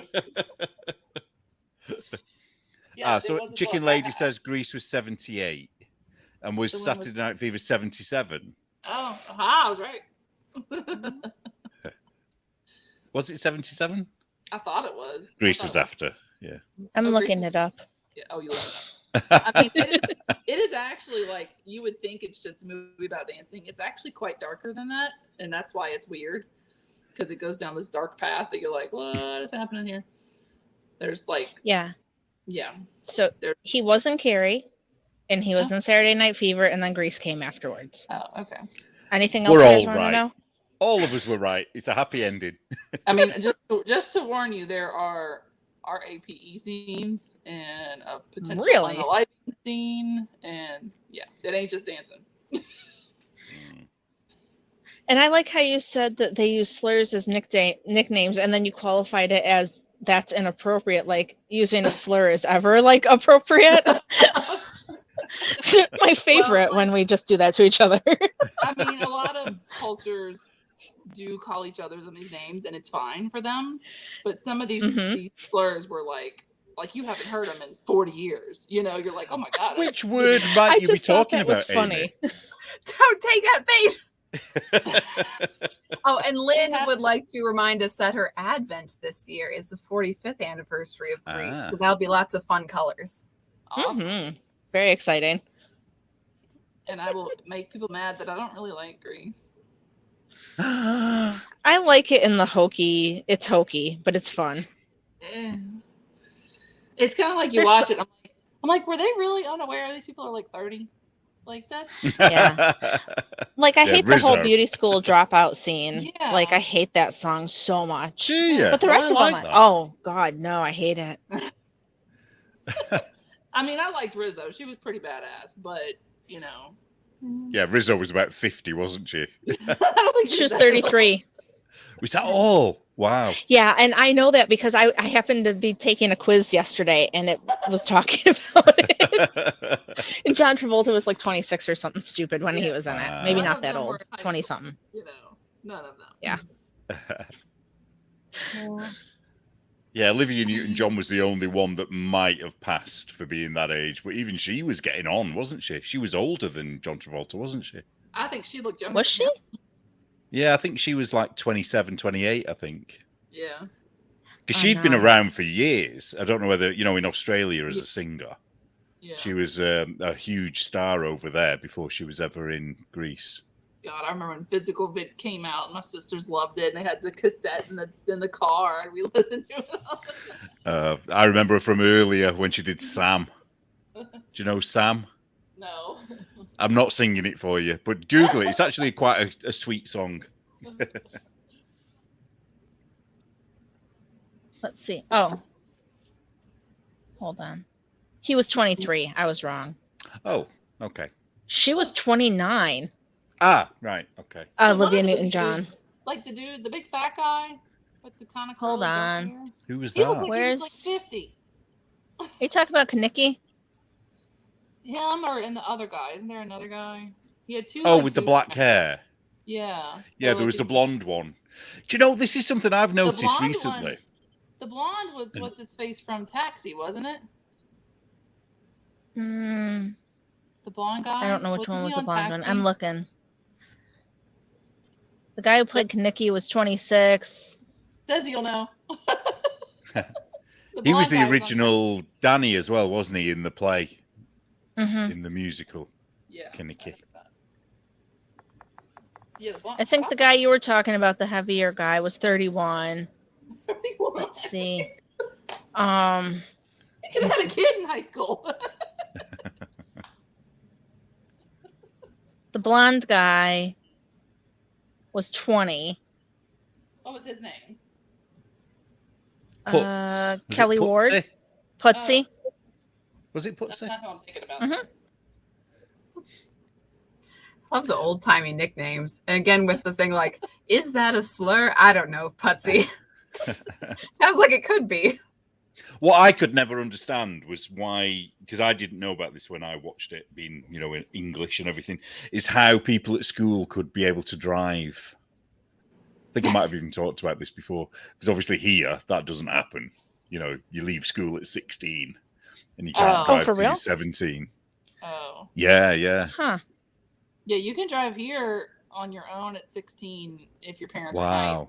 Or if you're like me, you make your kid wait till he's almost 18. So Well, we can get blind drunk, but we're not allowed to drive. no, they can't get drunk either. So my kid will drive to school this coming year, in 2 weeks for his senior year. He'll drive to school with his Oh my raggedy old God. I think if I had kids, I'd be petrified of letting them I am drive. petrified, but thankfully school is literally literally 2 miles down the road. Oof. Even See, even I let my still. kids drive to school every day. What? Oh yeah. Okay. We homeschool. Where are they Yeah, gonna down go? the hallway. Somebody said Knickie, Jeff Conway. I don't know. I'll look. That's who it was. That's what I was thinking of. Didn't was he in die Taxi. a couple of years ago? He was in Taxi, right? Whoever found that. Let me find Knickie. That's I was thinking of. I had the wrong guy. I was Yeah. thinking of the short Yolanda dude. says yes, Taxi. Thank you. I was thinking of the short dude with the dark hair. He looked like he was like 45. And he was supposed to be in high school. No, he was 26. I don't see that it says he was in Taxi, but that doesn't mean it's not true. Oh yeah, yep. So Jeff Conway. Yeah, he was in Taxi. Yep, Jeff Conway. The problem is that all of this was just slightly before me, so I don't know much of I it. watching Taxi and he was cute. That's why I remember. I'm going to be quite interested to see how Lynn, Chicken Lady, is going to do the colours for this. Mm-hmm. So obviously there's going to be the pink ladies. Right. Did you hear that show was straight up canceled? Yes. Oh, was What it? show? Yeah, they were doing a Pink Ladies show, but then they were going to do full racial diverse cast and men are horrible and this and that, and then they're like, we're not actually putting the show out. I don't know if it was a Batwoman situation where they actually had filmed stuff and they totally canned it. I thought they filmed stuff. I thought it had come out. Right. But, well, it's like the Willow remake. They actually took it off Disney Plus because it was hurting them to keep it out. Oh, wow. Why would you make a remake of Willow? Because they're fools. Because it's just such a cool film on its own, isn't it? No, Willow is a phenomenal movie. And then they're like, and then Willow is about this princess falling in love with a female knight. And you're like, what? The stuff they do is just goofy. I was explaining to somebody about Velma, Oh, yeah. you know, Scooby-Doo, and I was trying to explain like what they've done to that show. Because am I right in thinking Scooby-Doo isn't even in it? No, he's I not. heard that. Yeah. Yeah. Really? So it's like, yeah, it's just Velma the lesbian. I think the other one's a lesbian as well. Shaggy's a black guy. And Fred is a really stupid white guy. Is that right? Yeah, but it's like weird sexual stuff in high school, which there's weird sexual stuff in high school in Greece, to be honest. But also that they like take it to it's weird. But- Velma's a weird show. Don't watch But it. Scooby-Doo was about Scooby-Doo. And Yeah. solving mysteries. See, Lucy Is- said. Is it a new show that you're talking about for Scooby-Doo? Yeah, Yeah, it's up it's last year or so, isn't it? It's her out of what was the show called? She's like Indian. Is it Mindy or Mandy? Mindy, Yeah, that's it. the girl from Yeah. The Office. She wrote it, didn't she? She wrote it and she's playing Velma, I think. Yeah. But it's been panned like 100% because it's just so shit anyway. Okay, Well- so it's not because my kids have watched a newer version of Scooby-Doo, but it's still a cartoon and Yeah, it's still no, got it's everybody like- in it. So yeah. that's not the thing you're talking about. This was a cartoon, but I don't think it was marketed towards No, children. they did make No. a Scooby-Doo 2.0 like in the 90s. Yeah, I Uh, thought that's what you guys were talking about, but okay. No, I'm this looking was just now. called Velma. The best Scooby-Doo, I think I shared it on Instagram the other day, is in the Venture Brothers. And Anne, if you haven't watched the Venture Brothers, you must watch it. It's absolutely fantastic. Although there's quite a lot of it to get through. The original seasons were 23, 24 episodes long, you know, and then towards the end they're only like 6 or 7 because they were running out of money, I think. But if anyone hasn't seen it and you like what's the word? Dark cartoons based on your childhood cartoons, watch it. It is so good. Well, I love Scooby-Doo, so I don't. Is it gonna? Oh, well, you'll love it. So basically, Shaggy doesn't Shaggy's the only one that hears Scooby-Doo, and he keeps begging him to talk because everyone else thinks he's insane. Scooby snacks are drugs. Of course. And weren't they always? I mean, Shaggy was high as a kite every episode. So. Well, it's just a little bit more blatant. Velma's an absolute evil bitch, and the other one, what's she called, Daphne? She's like what's the word? A downtrodden, like Fred. He keeps her locked up in a box and only lets her out every now and again. It doesn't. As I'm saying this, it doesn't sound as appealing as it actually is. Yeah, seriously, you should watch it. Right. It's Yeah, very after hearing layered. that, don't you want to? Yeah, I'm excited. Oh, and they're all in there. So Yogi Bear's in there and Boo Boo. They're not in every episode. They're only in certain episodes. But all the old cartoons. I think it's all the old Hanna-Barbera ones, I think. Yeah. I Oh, mean, I and don't it's know not for how- kids. Yeah. Just in case you thought it might be. No, I might be slow, but I'm not that slow. I figured that one out. Yeah, I used to. No, I think that looks photoshopped. Hmm? Liz Yes. sent me. That's photoshopped. I got all excited. It's not a real one. Oh, Oh, someone's outed me as an Uma and an era. You know, when I go, Ah, well, tough. Yeah, I don't care about that kind of stuff. Look, people, if you come for quality, I'm not your girl. So, and the lights literally went out on the last podcast. So I was like, screw it, we're gonna keep going. It was funny though. Yeah, that was a good episode. I mean, I couldn't believe how dark it got. I was like, we are like an hour and something in. We are going. I don't care. Oh, did you watch I know Knit it's really Night? found footage. No, not yet. I want to watch. Oh, have you watched it, DK? Have you watched Knit Night? not yet. Oh, you need You were to. talked about. Why? Am I? Your name gets brought in once or twice.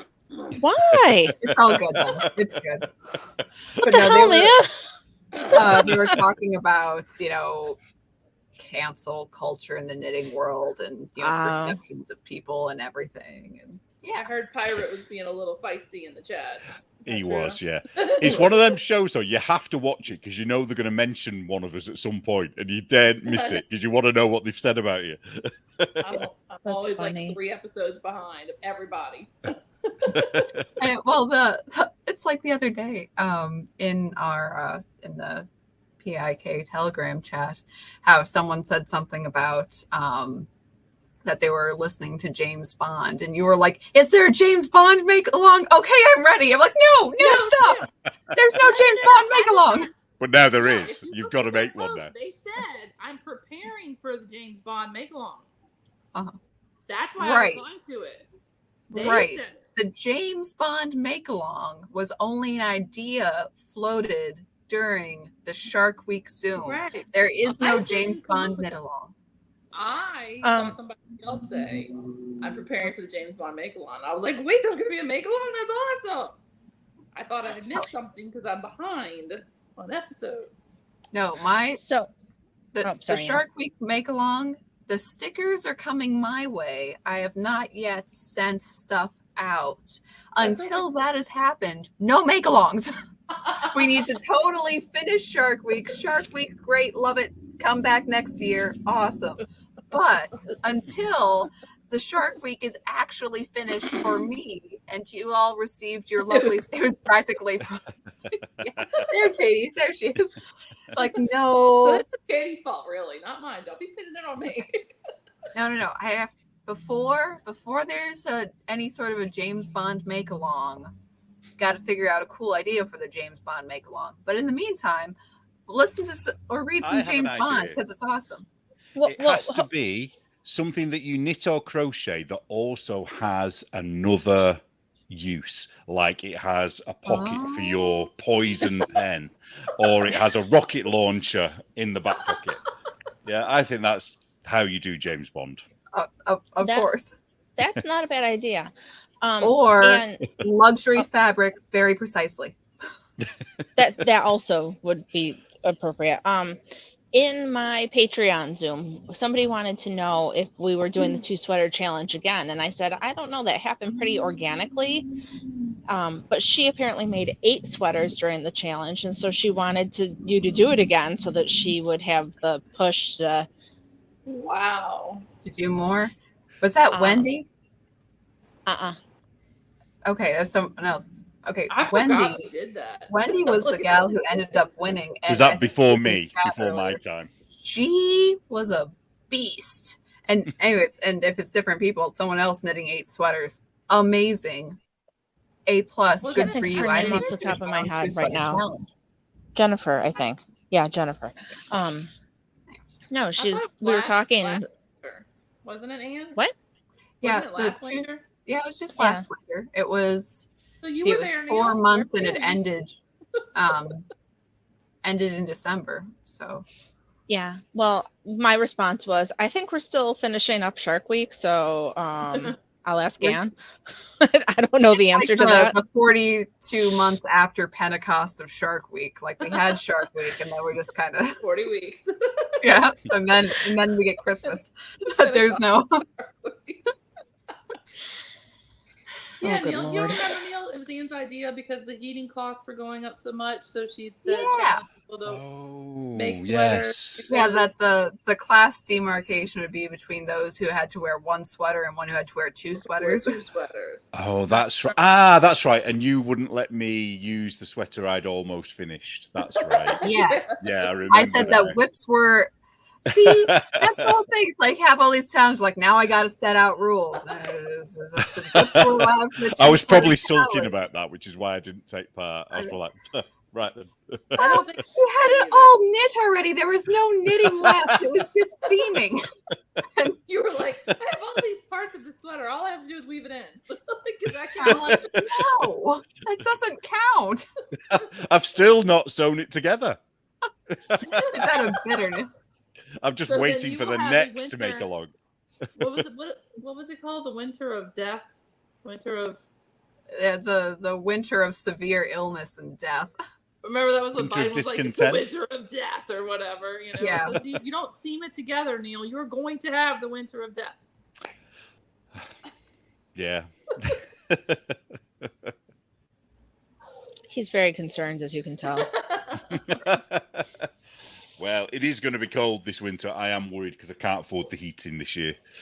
Seriously. Well, see, you have the opposite problem I have. Yeah, I sure. play a game every winter to see how far I can go and not turn the heater on, and I can usually make it to middle of November. So wow. But yeah, normally 1st of October. Let me tell you what. After I plunk down $16,000. I'm going to have this bad boy on where I can wear a sweater in the summer and shorts in the winter because.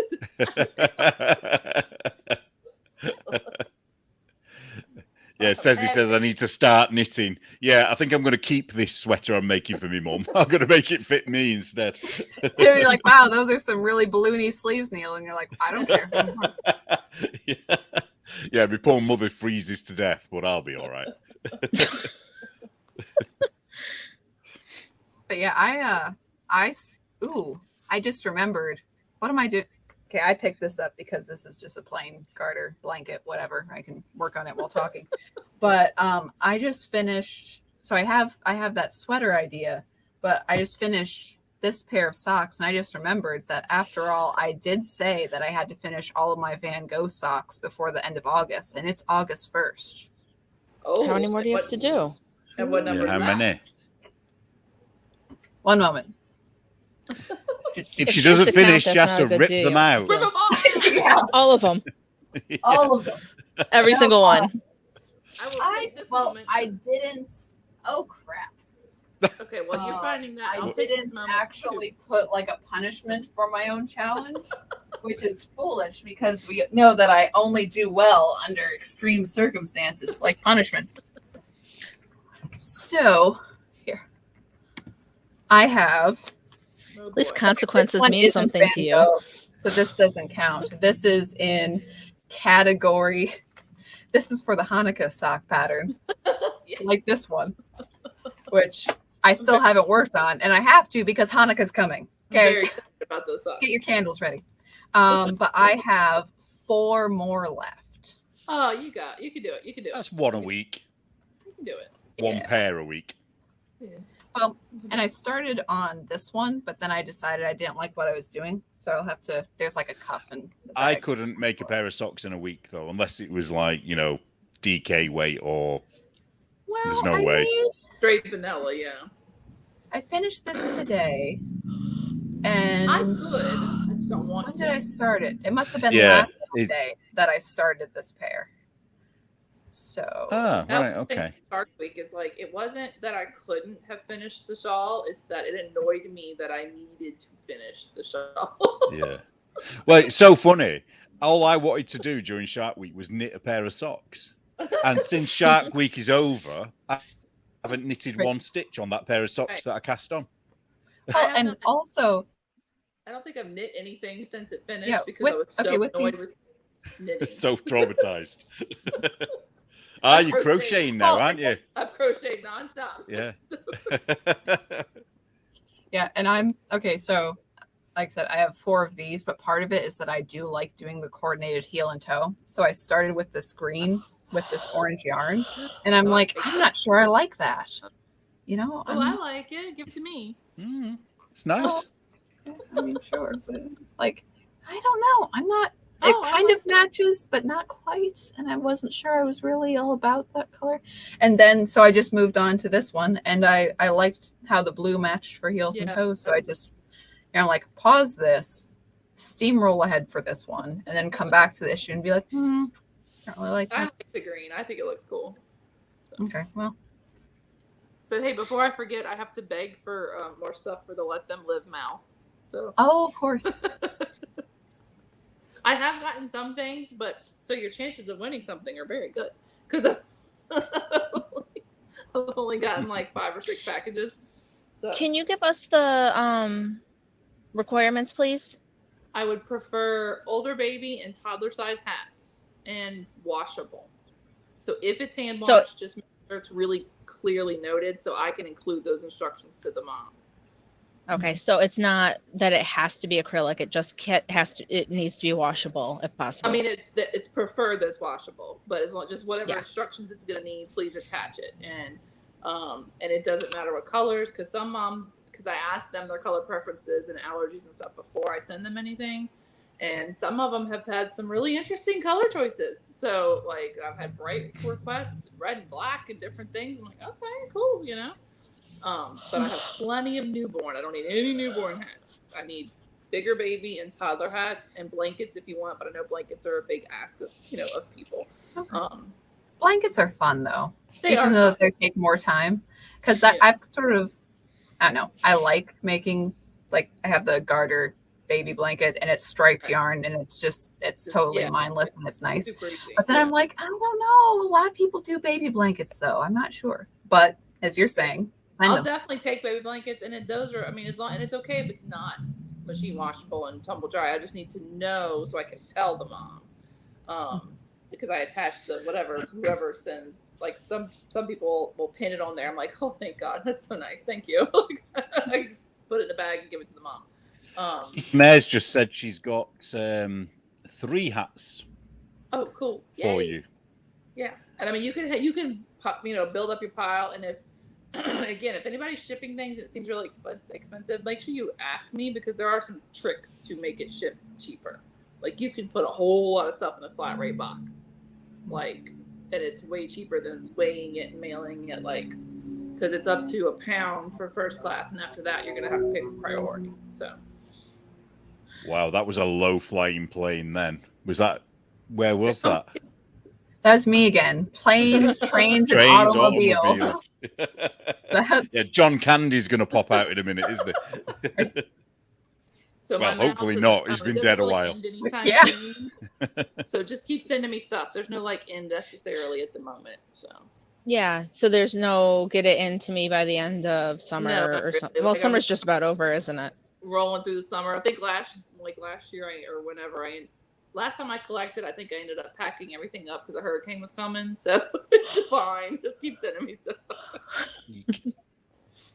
When But is if hurricane anybody season wants for to you? also, people can also send directly to the main office baby blankets if they want, because there is a girl at the main office that sends out baby blankets. So I try to do a hat and booties and this and that. And if I have a blanket, I send it. If not, no big deal, because Diamond will send them a blanket. So yeah.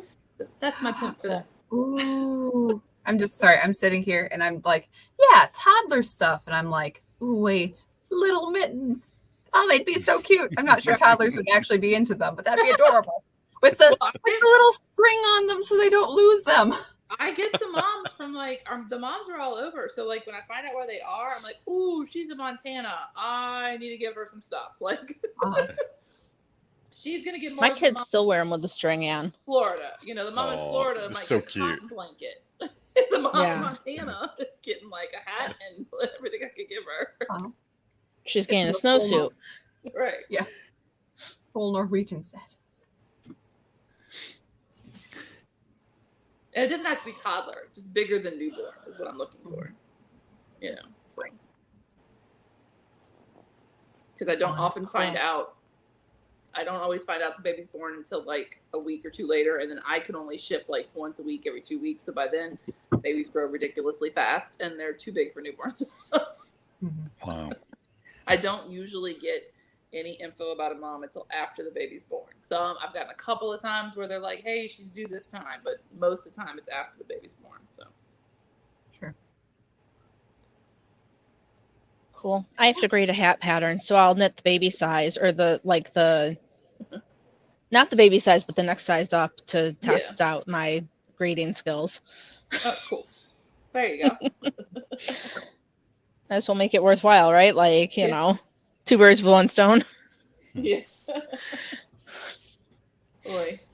Well, my husband should be home soon with the window unit, because not only does the central air need to be replaced, the window unit in my bedroom died. That's the true horror of the situation. Because I had a window unit in my bedroom. That's what died, and I sent my sad video to the chat. So it truly did die. At 2:30 last night, it kept beeping and going off. I'm like, it's dead. It's really, really dead. I'm not going to make it. It's 80 degrees in this house. All right, Neil, let's do it. Let's see who's got the worst weather. Come on. Where's your app? Can you look at it? Or you're on yeah, the camera's my phone. You'll have to do it for me.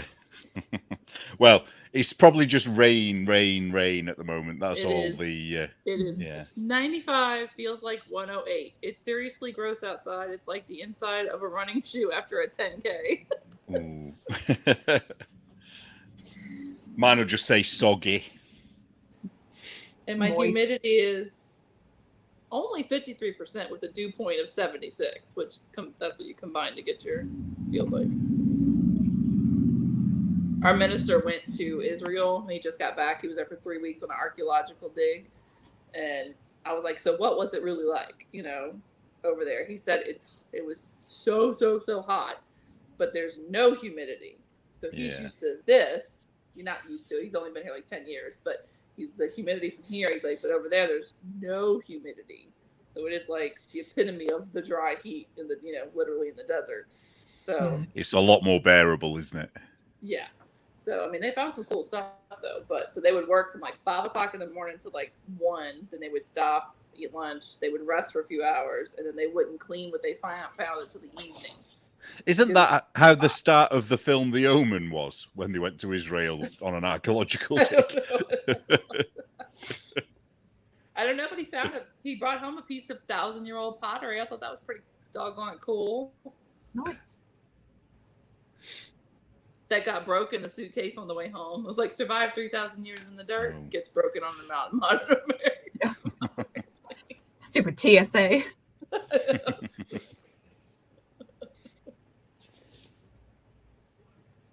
But I thought that was cool. Nice. Yeah, my phone app takes forever to load. So it's just like, I assume there's weather. I don't know. I mean, unless I don't know. I could just look outside. I can tell you what my computer says. It says what's 14 degrees C, mostly cloudy. Rain that? starting soon. What is that in our land? Oh, yeah, you have funny numbers, don't you? Double it and add 30. Oh, That's it? Yeah, double Yeah. it and add 30. So 28 plus 30 is 58. here's That's your- it? Yeah. Good around gracious, that, yeah. man. Okay, my Here's your temperature's at 1,000-year-old 84. pottery. Oh, There you fun. go. There's 1,000-year-old pottery that got broken airplane. Like it. And they wrote on it? Well, yeah, they gave it to him. Lakish is the name of that's where they were digging. That's the little town where they were digging. It was like actually a city in the Bible named like 22 times, and most people were like, I've never heard of it. You don't think about it. No, that's you'll Joe is hear in it all over. Australia, in New South Wales, in like the outback, which is really hot, normally really hot. And she just put, oh my God, bearing in mind it's winter there, it's colder where I am than here today in Australia. So, Lynn, if you're still in the audience, you now need to do a yarn called I'm Colder Than You. I feel like it's both a dichotomy of man. But yeah, for me, I mean, my windows are shut and everything, but it's 84 degrees outside, and there's going to be a low of 65 tonight. So really nice. 65. So I mean, it's We're kinda boiling, aren't we, in this, global boiling. Well, you are, Amy, but I don't know about the rest of us. in the crab pot of humanity. That's where New Orleans is. Yeah, you haven't sold that place very well to me. The more you talk about it, the less I ever want to go I'm there. not going to. It's terrible. In between it's really warm, it's miserable if you want to step outside, and also there's not a lot of cops on the street. I'm just saying. Yeah, Yeah. one for the whole entire bloody For the whole state. district, yeah. Yeah, no. You don't come here. No. You come here like in November, and you come to my house, and then we'll like go to the Mississippi Gulf Coast or something. We don't go to the city. That's where you go to die. People were like, Wow. "There's a special random like Garth Brooks concert. If you like country music, he's doing this like random pop-up concert. It's only like $100 to see him, which is really cheap for Garth Brooks tickets."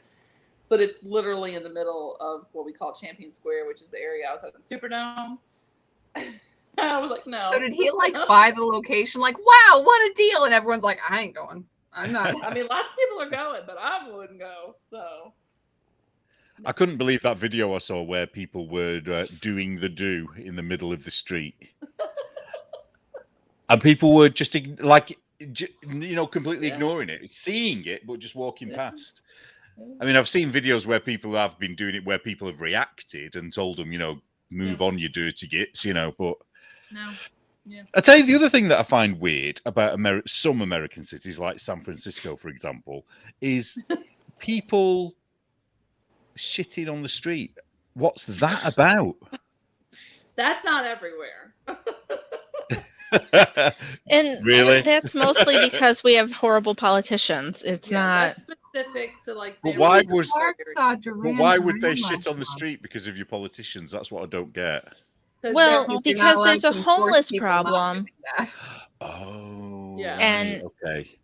And yeah, they don't do anything about it, and they just allow it. So Wow. Yeah. Because I heard there's an app, isn't there, in San Francisco where it's like location of human shit app, where For you real. can walk down the street so you can avoid it. I believe So, it. I and when wouldn't you walk. see any, you report it on the app. Apparently, don't know how true that is. that's really messed up. I mean, I can say at least in New Orleans, they're generally not just taking a dump in the streets. Now you might have the average the drunk person that's puked and doesn't know they've gone to the bathroom in the street. Oh God! well, I mean, that happens to the best of them, doesn't it? I thought you were going to say the best of us then. No. It's not a rampant problem. That's no, I would not. I've seen pictures of girls. Who among us hasn't? It's like, I mean, like I would never walk barefoot in the city because people do pee. You know, when you get out of a bar and you can't. There's no. Yeah, that's common here. Yeah. I mean, it's not It's common here, apparently. So Yeah. Well, somebody in Manchester, and I don't know, I can't remember the connection, but it's a friend of one of my friends, invented some special paint that has been sold worldwide. He's made himself like, $1 million off it. That when somebody wheezes, or when men wee against a wall, which is common everywhere in the UK, it bounces back onto the person. And it's some kind of, how he's created it, I don't know. It's real. It's real. Look it up. Yeah, and it's and he's made his millions with it. And so, because it is such a problem here. Yeah, it is. That is a problem, and there are people that get passed out drunk and they puke or whatever. But New Orleans doesn't generally have the people lying there on fentanyl and homeless and pooping in the street. Generally speaking, there isn't that. The French Quarter is pretty tight. It's touristy, so so do they monitor that better? Yeah, those two police officers, are they always in that bit? Yeah, they got it. Crime does not pay. Yeah, see, they're on horses and stuff, and motorcycles, so they can get around quicker in the French Quarter. But wow, America's becoming more and more unappealing. I can tell you. All right, my men are home, so I'm gonna go feed them and hopefully have a window unit soon. Okay. And go look at the moon. Everybody go look at the moon. All right, go look at the moon. We're at 2 hours 15 now. Oh, wow. Oh, it's nearly 1 a.m. here. Oh, you need to go to bed. I need to see the moon, don't I? I need to look at the moon first. Touch grass. Look at the moon, Neil. Well, at least we all know. Well, I'm not a werewolf. You could be, because it's not moon up yet, is it? So you can confirm the moon has come up and it's there. We just need our turn to turn and see it. Yeah. Yeah. Yes, right, there is a moon, apparently. Let me go supervise. Allegedly. I believe in the moon. That's no moon. Oh, don't do that, Jesus. Oh, right. Speaking of Twitter, it's now What? called X. Bye. Oh, Bye. Bye, Amy. Bye. Yeah, it's freaking me out every time I look at my phone and see this X. And I've only just got back into automatic Twitter. Update, so I still got the bird. Yeah. It's like very it doesn't stand out. So when you're just glancing, it's hardly there. Weird. Oh, Joe is living. She is living in that car, isn't she?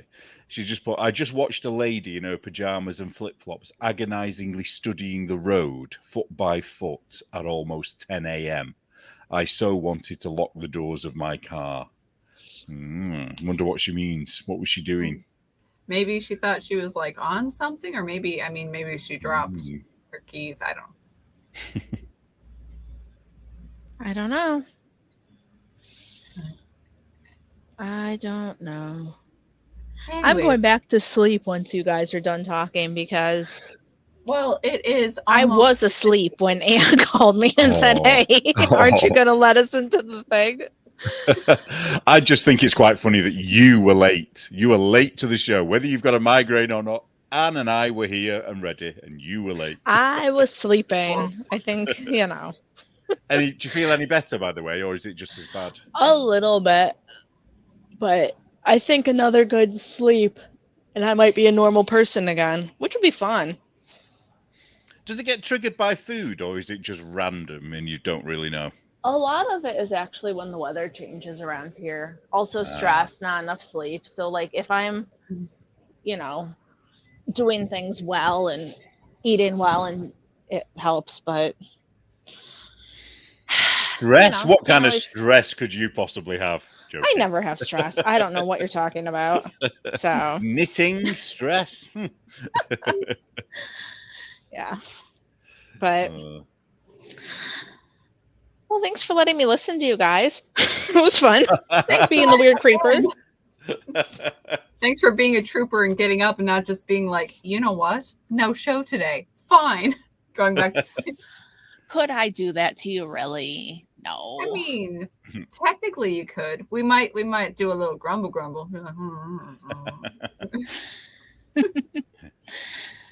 Cool.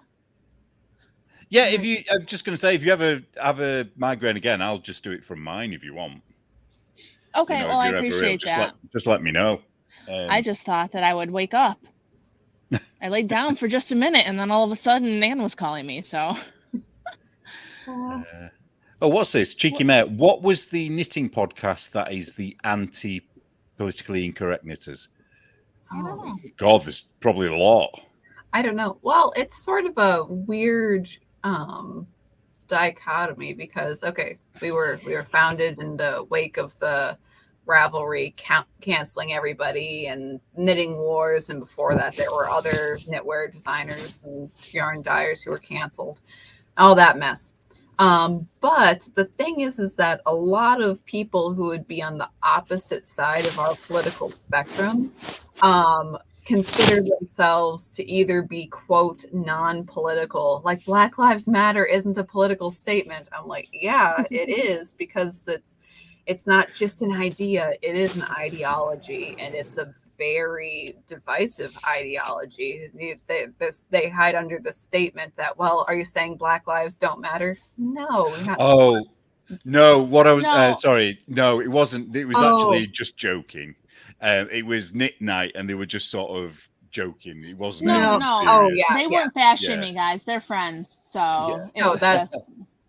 Oh no, sorry. Oh my I God, was this is how rumors start, isn't it? Like, oh crap. I was Sorry, when I Neil was said like in they full were- pulpit mode. I apologize. That was uncalled for.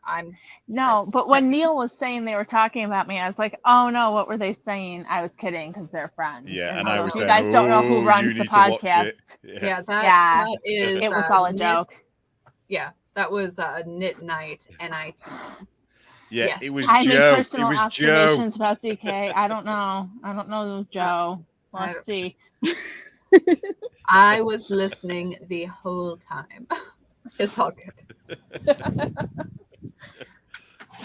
Yeah, it's when Joe starts. So it's Knit Night, so Night NIT, which you should watch, everybody, if you don't already watch it, because they are quite funny. They're hilarious. Yeah, actually. it's Liz and Joe and Therese. Yeah, and when Joe started to talk about DK, I was just thinking, oh my God, where is this going? You know, just for a second. And then it kind of all was okay. DK's gone to watch it now, haven't you? Yeah, she's gone. Gotta pull it up. Joe said that they lost a subscriber. Yeah, was it DK? Just like quietly. No. Oh, is DK gone? Has she disappeared?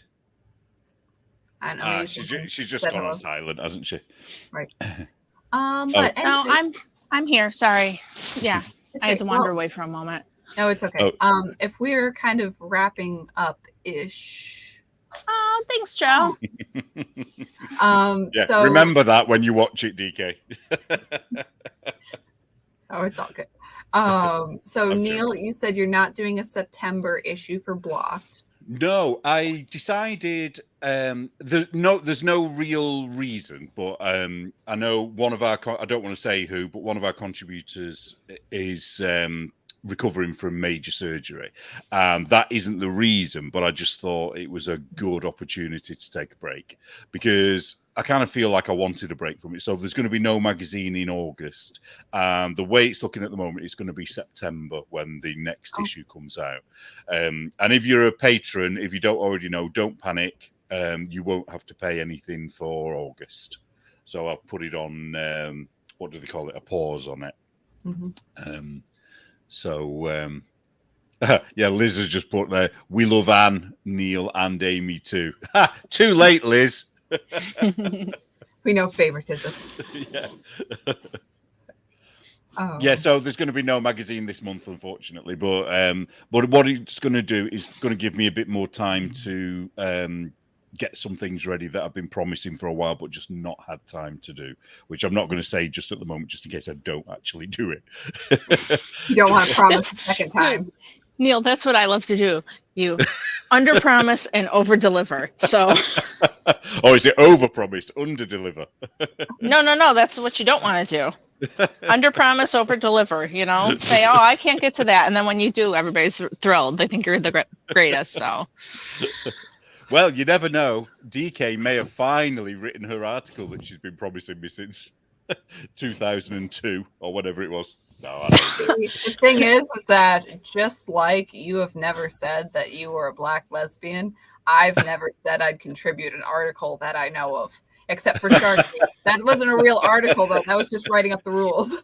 Because I'm like, though I did say I have an upcoming pattern idea that if we're going forward, yes. I did say that, but yeah, witnesses, could everybody please take note? yes. But that's a cool name in the chat there. Catholique Refractaire. What does that mean? I don't know. Refractaire, is it? Catholique Refractaire. It's fun. But yeah, so that pattern idea, and I did do the reclaim hat pattern, which I think I might like rebrand under, like, I'm thinking of just calling it the team beanie and just writing out patterns for putting in whatever, because the whole reclaim thing didn't really take off. Just saying. No. I don't think many people in America actually knew what it was about, did they? Yeah, I don't think anyone in England was interested in the pattern either. So. Well, I did knit it, but I did a really bad job of it, didn't I? Well, Because I'm not very good at Oh, I say it wrong apparently, don't I? Intarsia. Yolanda, she made it, and she liked did she? it. But yeah. you don't say it wrong. You just say it much fancier than we do. So how do you say it? Intarsia. So it's the "je" at the end, Intarsia. That's how you say it, is it? Intarsia? Mm-hmm. It sounds prettier when you say it. A lot of our stuff is like harsher. No, but it's true. Really? It's the yeah. And do you know what I'm talking about? I don't think it's. I think it's just that it sounds different because I've said this so many times. Here, my accent is really bad. Mm-hmm. I may be going on a podcast where I need a tinfoil hat. Oh, yes. I have it. I haven't written the pattern. Look, if somebody wants to borrow my kids for like a week, I have a lot of things that I could really get done. Like maybe I'll get one of the grandparents to have them for like a double sleepover or something. Just enough time to get me some knitting time. So, see, I'm not really pimping my kids out, obviously. I will never let you strangers take them. I'm just saying. Like, I don't trust Just any of you. saying. I'm just saying, but It's not that I don't trust them. I just don't know them. There's a difference. Oh, geez. but yeah. All right, guys. This nonsense is going on too long. Okay. Are we descending into madness? Yes. So, friends, thanks for joining us. Countrymen. And Neil, thanks for, keeping everything on track today. Well, thank you for inviting me again. Always a pleasure. Always a good time, Chad. All right, guys. We'll see you next time. All right. See you then. Bye. All right, bye.